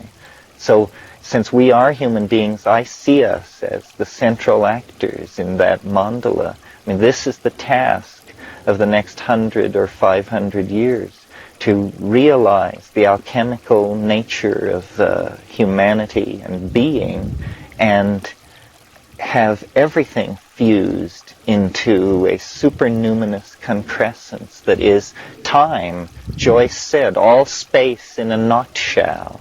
All time bound into a lenticular vehicle, which is both everyone's and mine alone, and yours alone. yours alone. What I want to talk about this morning is an idea. I've talked about it in a couple of places. Some of you may have heard it before. I think it bears repeating. It's a much more serious idea than what I put out yesterday, which had a note of whimsy in its genesis. This idea is important, whatever that means, because it would change not only the area of its concern, but our view of the world generally. And Easter is an appropriate time to discuss this because it concerns the genesis of man, of consciousness and self-reflection, which is what the Easter mythologium is also an expression of. So what I wanted to talk about this morning is a new notion of how human evolution occurred and what the critical factors were in it, and how to draw a picture for us that shows how our intellectual complexity and symbol manipulating facilities could have emerged naturally from a background of animal existence and over a fairly rapid period of time. Over the last 3 to 5 million years, actually, the African continent has been growing more dry and has experienced fluctuations of aridity. Nevertheless, as recently as 2,000 years ago, the Roman historian Pliny called North Africa the breadbasket of Rome because wheat was being grown over thousands and thousands of acres. Now, it's in this same area of northern Africa, the Great Rift Zone, the Serengeti Plain, where physical anthropologists place the origin of human beings. And it has to do with the following sequence of events. Arboreal primates living in an unbroken continental rainforest ecology achieve a close adaptation to existence in the canopy. And this is stabilized for millions of years. They are insectivores. They have the opposable thumb and binocular or rudimentary binocular vision. The drying up of the African continent caused the breakdown of this continental rainforest into a configuration of patches of forest with grassland in between. And in this grassland ecology, herds of mammals evolved. Proto-cattle, proto-bison, exotic mammals like giraffes and gazelles of all types. At the same time, the primate adaptation to this increasing aridity was to begin to descend from the trees and to hunt in packs and to shift from a diet of canopy fruits and berries and roots dug from the ground to an omnivorous diet that could include meat. So in this situation, these tribal monkeys developed a complicated repertoire of signals to aid in pack hunting in exactly the same way that wolves are known to do. Now, into this situation, their habit was nomadic and to follow behind these great herds, either killing the animals that were less well and could be killed by the crude means at their disposal, or living off the kills of other carnivores. And this is still the habit of baboons. Now, into this situation comes a mushroom which grows in the manure of the ungulate animals that have evolved on this plane. And in this protein-intensive environment where there is pressure on the availability of protein, these foraging primates are testing every object in the environment for its food value. So, Roland Fisher, who was a researcher into the effect of psychedelic drugs and the structure of consciousness, showed that small doses of psilocybin, sub-psychedelic subthreshold doses of psilocybin, actually increase visual acuity. And he had a very elegant experiment where two parallel lines could be deformed by turning a dial, and you would put graduate students in front of this, stoned and unstoned, and ask them to press a buzzer when the lines appeared to them to no longer be parallel. And he showed that consistently a small amount of psilocybin allowed you to detect this change sooner than an ordinary subject was able to. And he said to me, he said, you see, this proves that in some cases drugs give you a clearer picture of reality than their absence. And what it means is that these primates who were inculcating the mushroom into their diet were gaining a subtle adaptive advantage over their fellows who were avoiding the mushroom, because they were gaining in visual acuity, which is one of the critical parameters that a pack-hunting carnivore would be subject to in that kind of an environment. So without any teleology being involved, without any invocation of an extraterrestrial intelligence, we see that a feedback loop was established in the food chain of these primates very early on. Those who ate the mushroom tended to survive and outbreed those who did not. At the same time, the relationship between these animals and these herd ungulate mammals was shifting from a hunting situation to a situation of domestication, which was bringing the mushroom ever more into the fore. And if you look back at the archaeological evidence in North Africa, especially the paintings, the late Neolithic paintings on the Tassili Plateau in southern Algeria, you see there magnificently portrayed herds of cattle and beautifully painted, more sensitively portrayed cattle than you find at Altamira and Lascaux. And you see also shamans dancing with mushrooms sprouting out of their body and with mushrooms clutched in their hands, groups of them running, holding them on high with geometric matrices of connected dots all around them. And now, of course, in that area, it's very similar to this. It's an area of sculpted sandstone and cross-cut arroyos with undercut cliffs.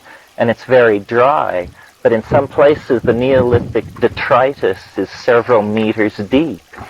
And the people who lived in the Tassili Plateau, when the aridity of the Sahara further increased, are the people who migrated east to the valley of the Nile and established the Proto-Egyptian civilization of 6,000 to 10,000 years ago.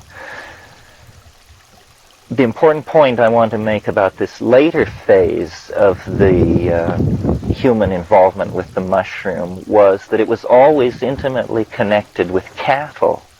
And the goddess religions of ancient North Africa and the Middle East are religions of cattle goddesses. And this connection between the cow and the mother goddess and the mushroom is some kind of key to understanding the evolution of religious sensitivity in early man in that part of the Middle East.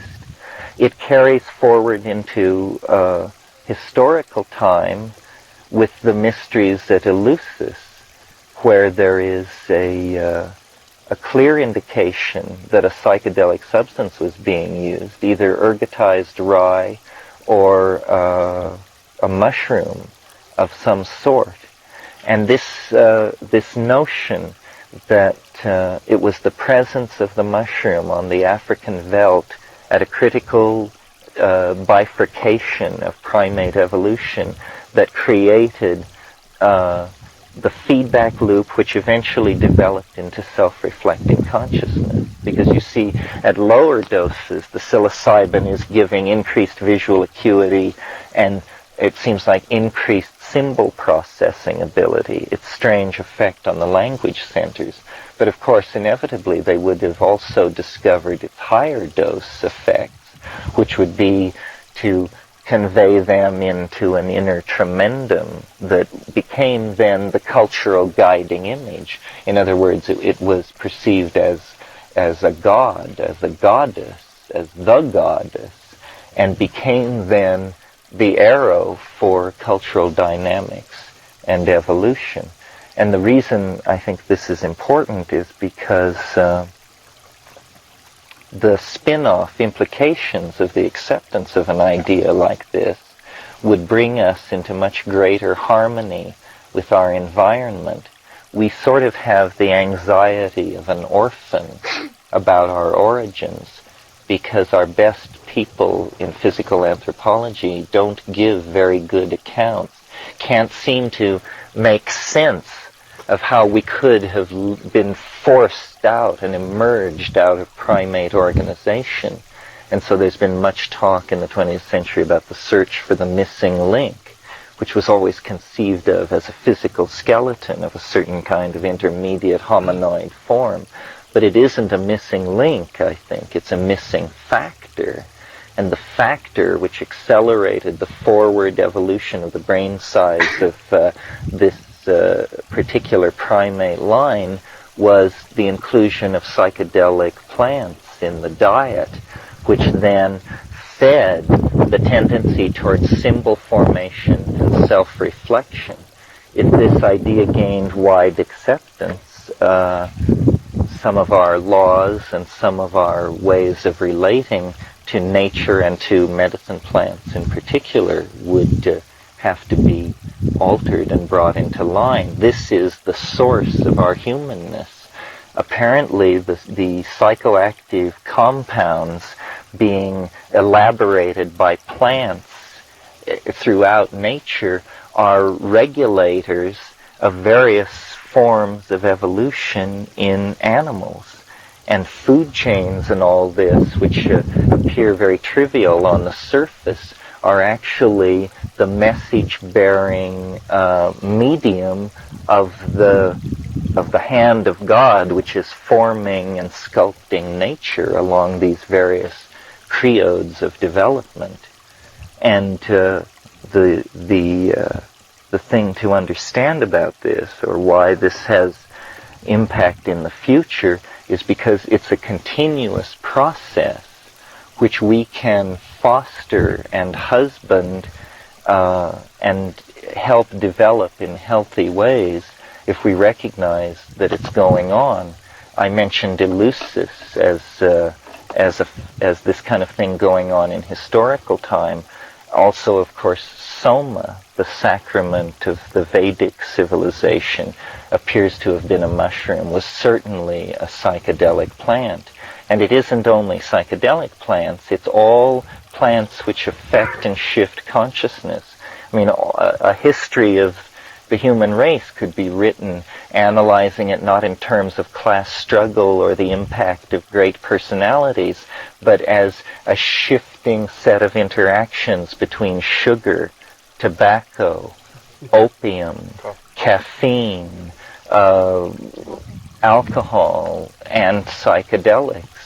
So that, we need to understand that chocolate, that these cocaine, that these foods and drugs and spices are, we have subtly overlooked them and taken them for granted. They are regulating human history and individual self-expression, how much you know, how you look, how pure your transmission of your genetic heritage to the next generation.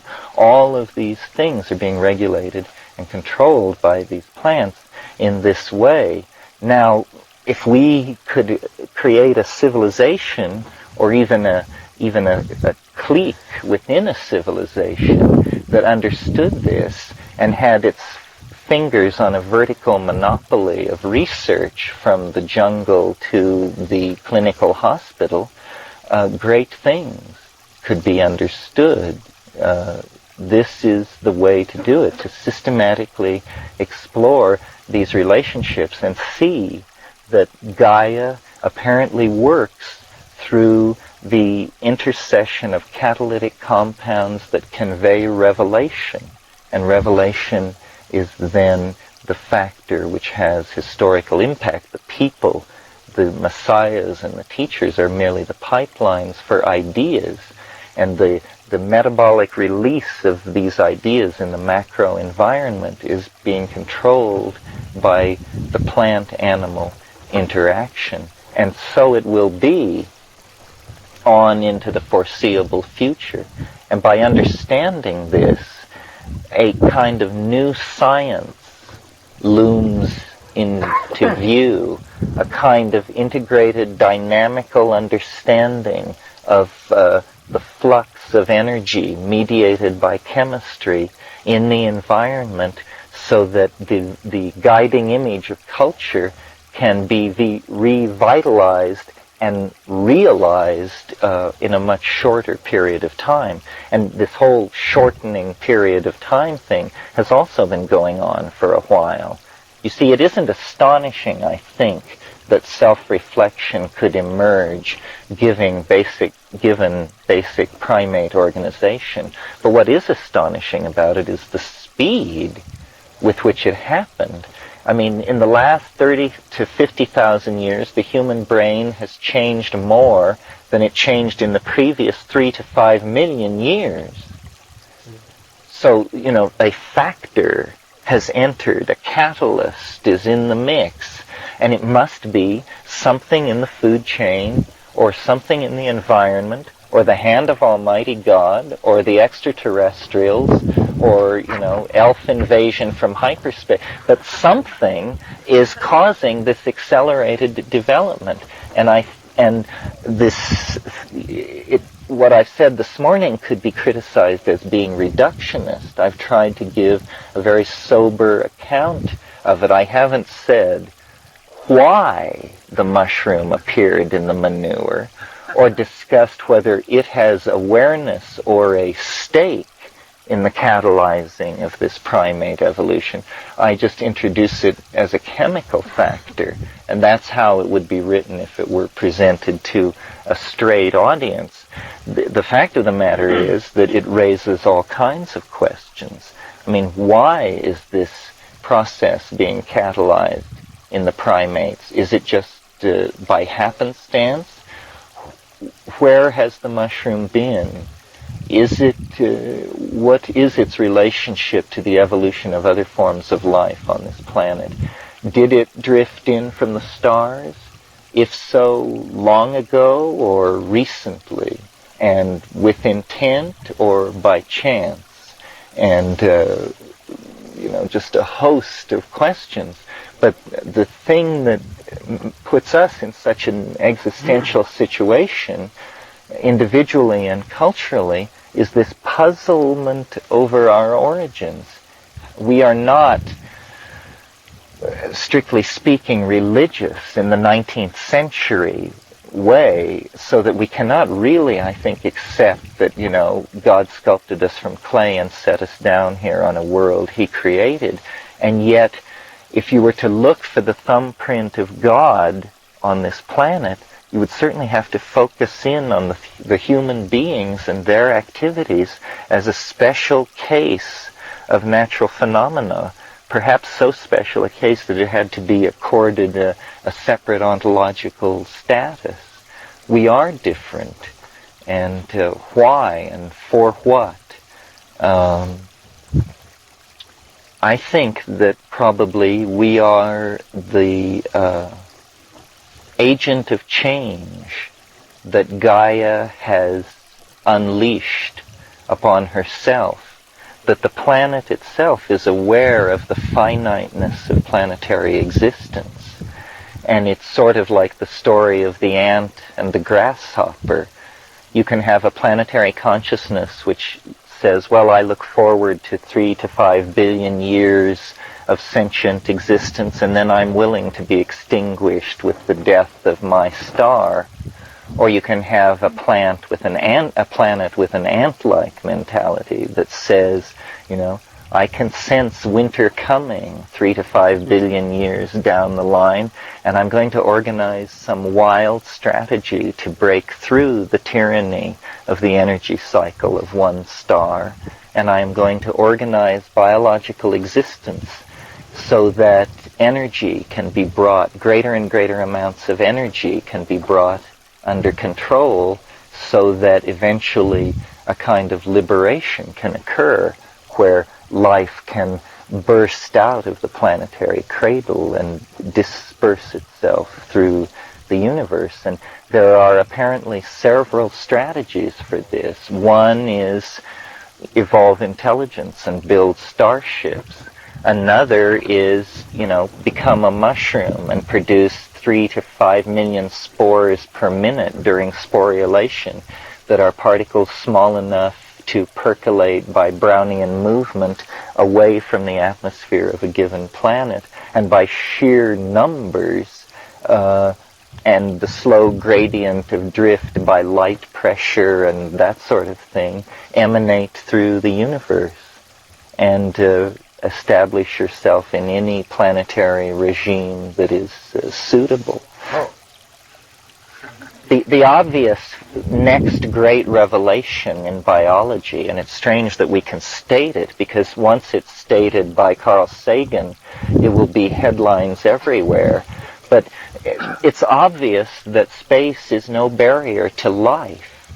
It's a barrier, in the same way that the Pacific Ocean was a barrier to life's colonization of the Hawaiian Islands. But that's all. It's just a tight filter. But spores and starships and shamans probably get through to other closed topologies in orbit around other stars. There must be a dimension somewhere where all surfaces in the universe are contiguous. And if you could move into that dimension, you could just walk to Zeta Reticuli. So the means by which life will penetrate these larger dimensions that free it from its dependency on the energy cycles of the material universe are not by any means clear. I mean, it may be that it's about organizing the mind and building an inner vehicle that moves off into the imagination. The imagination may be, in fact, a three-dimensional slice of a higher dimensional universe that is holding all of this in being and causing it to happen. The imagination, it's hard to account for it in evolutionary terms if it is not somehow mapping a field of data that is important for development. So that's that notion, the notion of the importance of psychedelics in the formation of this species and the continuing formation of the cultural design. I think what the psychedelics do is they decondition from cultural programming and allow models to be replaced at a much greater rate of speed, so that the culture that uses psychedelics can trim itself to every historical current. And this is really the challenge of the future. We are moving as a culture faster and faster through the temporal medium, through the historical space, and this is creating a compression of events, and it's almost like an airfoil approaching the speed of sound. There is a wave of concussive shock building in front of our culture, and we have to almost redesign ourselves in mid-flight in order to push through that barrier and into the different order, the different set of laws that will prevail once we have gotten through that. But this whole sense of everything accelerating, and of all historical input being intensified and all previous times being somehow co-present, this is the phenomenon of the winding down of a universe, or the building up of an eschatological shock wave in front of a vehicle that is trying to transit out of history and into some kind of millenarian space that is not subject to the anxiety that history involves. And that's what the whole crisis and around the millennium and the whole 20th century really is about, is this effort to create a complete summation that can also be used as the force to propel us beyond everything that we have been or thought before, because there's obviously no other escape from the culture crisis. It is that kind of situation is called a forward escape.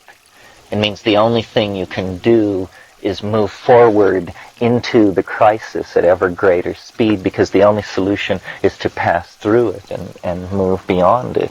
And as we move toward the millennium, and as the intelligence of our machines, the size of our databases, the desperation of our politicians, the intensity of the visions of our visionaries, all of this will build to a crazy concatenacious climax. It can't be any other way, because Christian civilization has wired us up for these things at the end of every 1,000-year period. I mean, in the year 1000, everything just went haywire. I mean, people stood in the streets for months gaping at the sky. No work got done, There was such an imminent expectation of the onslaught of the millennium. Nevertheless, this archetype of renewal is seeking in thousands and thousands of ways to be born. And I think the rediscovery of psychedelics, LSD, everything that Wasson did, all of these things are critical factors in this cultural mix that is going to gel toward the recognition of the things which we hold as cliches, that the inside and the outside are the same thing, that the universe can be crossed by thought in an instant, that all information is somehow co-present, and so on. Are there any questions about any of this? Yes, I said that what we take for granted, that the inside and the outside are the same thing, these things will be assimilated by the larger culture. And things like, human-machine interface and the ego identification with the body, I think all these things are going to be obviated. That, you see, we don't know what man is, and we have a strong association that humanness is related to the monkey body. But yet our whole historical career has been of projecting ideas into technical accretions.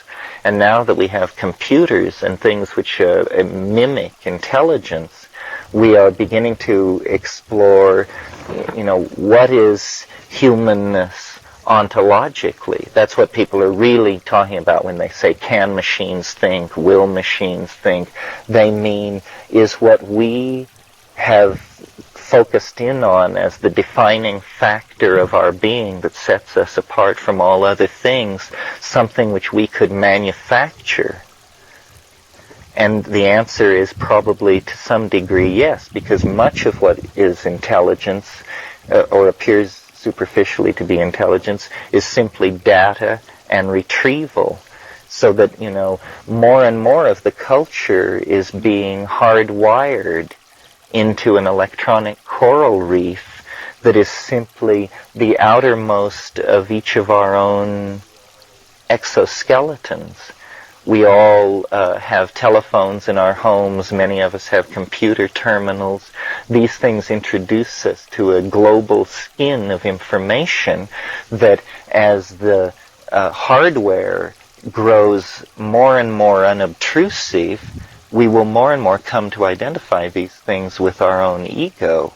We won't even realize that we're being charged for thinking about certain questions because we're actually accessing a database somewhere which is feeding us data. So that the commonality of mind is, I think, going to be, it's somehow the triumph of socialism will be the commonality of mind in a capitalist context. That there really will be an ocean of thought that you will swim in, and that will be composed of deeper and deeper levels of integrated information. Perhaps this is all that hyperspace is the entirely expressed informational ghost of this physical universe, and that it's in the informational reconstruction of the physical universe that the mind will eventually come to swim like a fish, and will come and go from various constellations of aggregation and integration. I mean, you see, what's going to happen is that the rules of the imagination are going to replace physics, so that we are going to be able to do and be whatever we can imagine. Well, none of us have probably ever put in much thought to what would I be if I could be anything I could imagine. And just 20 minutes of that meditation will lead you into pretty strange places. So what would it be like if a culture evolved for 1,000 years in that way? I mean, if you could be anything. I guess the first step everyone takes is they imagine themselves as the flying saucer, the lenticular mind object made of light that can move at any speed and become any object and answer any question. And well, it's an archetype of wholeness. Jung, in his Flying Saucer book, talked about this thing in alchemy called the rotundum, which was the thing which spins, and it's also in alchemy called the scintilla, the spark. And it's simply because it's round and spins, it's a symbol of wholeness, but it's like the exteriorization of the human soul, the realization that, expressing what is within us may culturally eventually mean actually exteriorizing the human soul and interiorizing the human body, so that this world is traded in for the imagination. I mean, this is sort of what art has always been trying to do, but we're talking about a breakthrough in ways and means on such a scale that you can just march off into this art. Terence, do you find it reasonable to anticipate that eventually human technology will succeed in producing computers that are just as conscious as we are and can be able to do anything that we can do? Oh yes, well, Kat and I did that without even a flashlight battery, just by having children. I mean, there's an epigenetic component and a genetic component, but what I'm saying is the difference between these things may become dim indeed. In other words, why shouldn't the way a person is made is that a DNA message is read by RNA, and it's a group of codons, nucleotide bases, which are then templated, and then a ribosome reads it and assembles little pieces correctly, and then the protein is created. Well, there's no reason why anything should be made any other way. All machines should be produced by the transcription of molecular templates. So then all our machines will become strangely quasi-biological.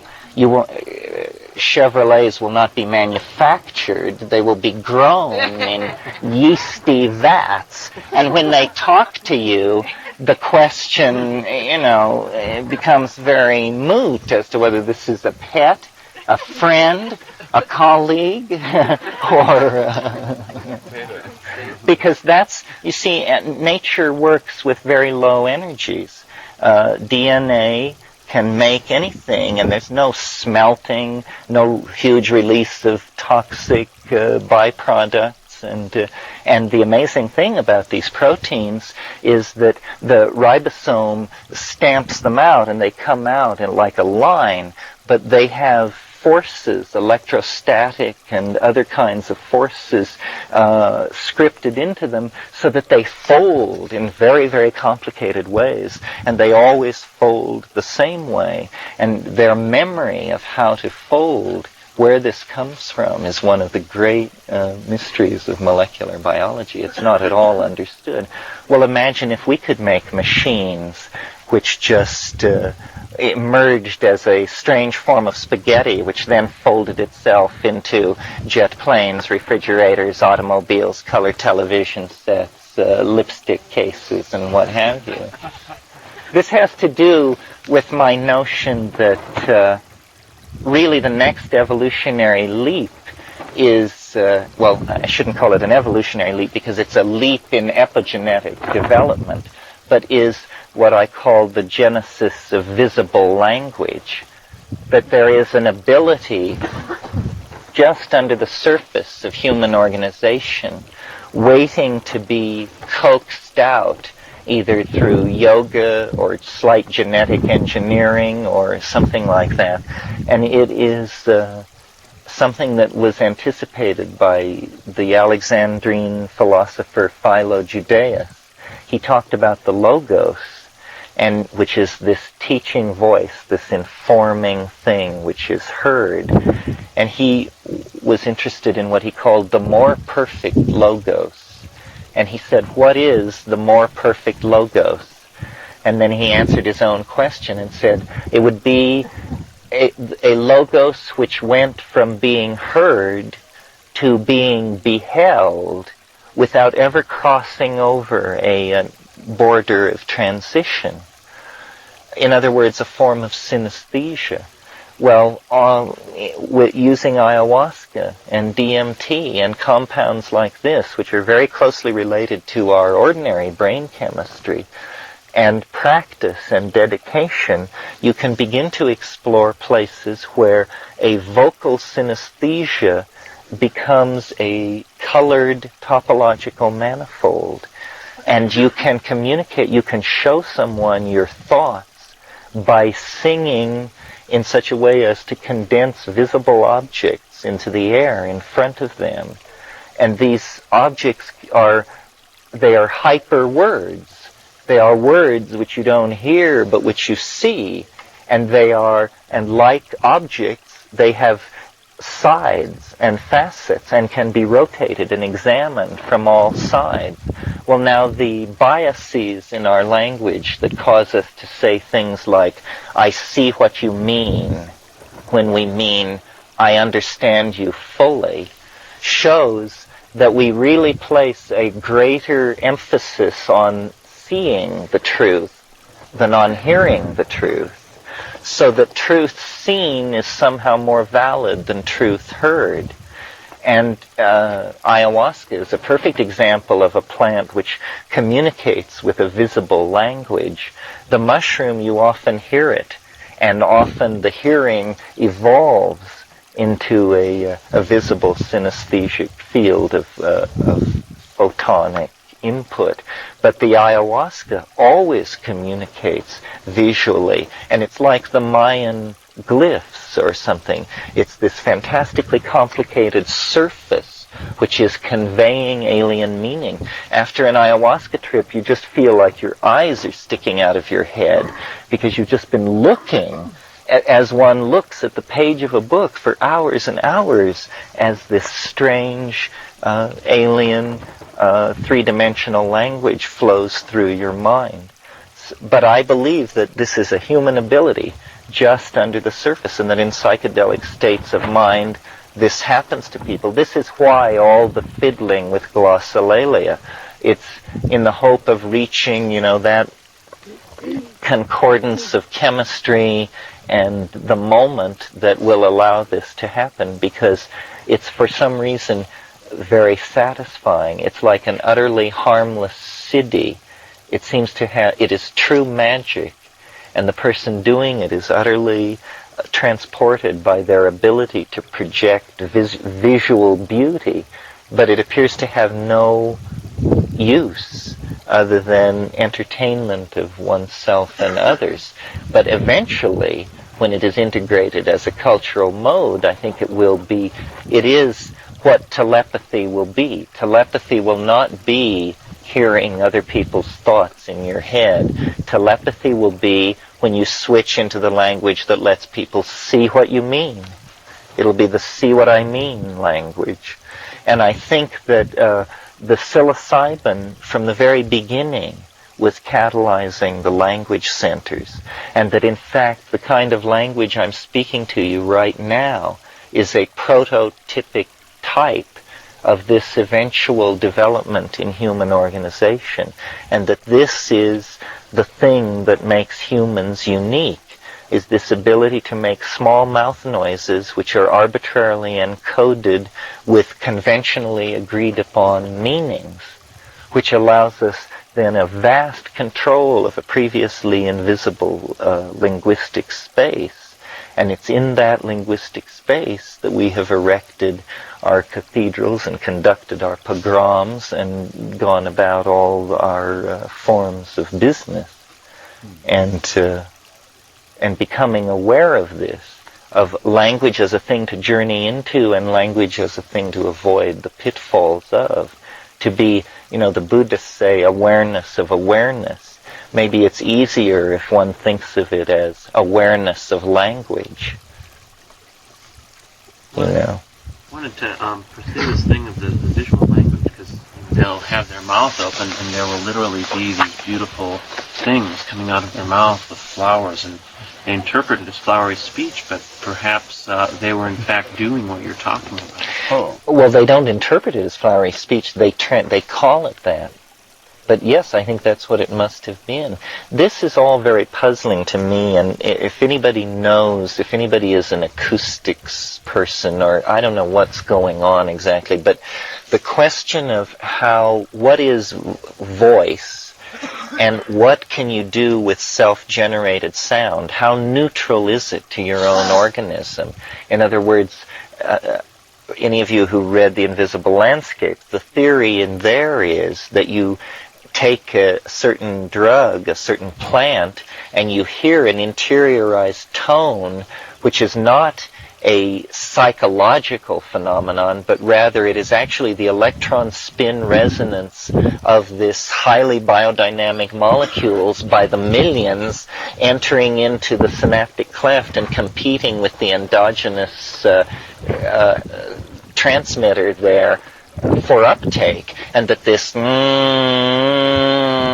is molecularly real and hence can be treated as a variable to be manipulated with the input of other kinds of sound, such as sound which cancels it or sound which reinforces it, to then manipulate these molecules in one's body. And this is really, I think, the frontier of shamanism worldwide, that everybody is trying to figure out how far you can go with sound and what you can do with it, and also how dangerous is this? How permanent can some of these brain changes be? And what is the mechanism? Is the electron spin resonance thing pretty close to it, or is that just a myth, and that an entirely different set of coupling mechanisms are making that happen? But all of the ayahuasca shaman are great hummers and great controllers of their voice. And, they do operate on your body with light and sound. And there are sounds which can slice into your body. And it seems to me this is where experiential and experimental work with these things should concentrate to try and understand just how much of humanness can we take control of? How bound in are we? What do these special abilities mean? And what traditions, if any, have anticipated them?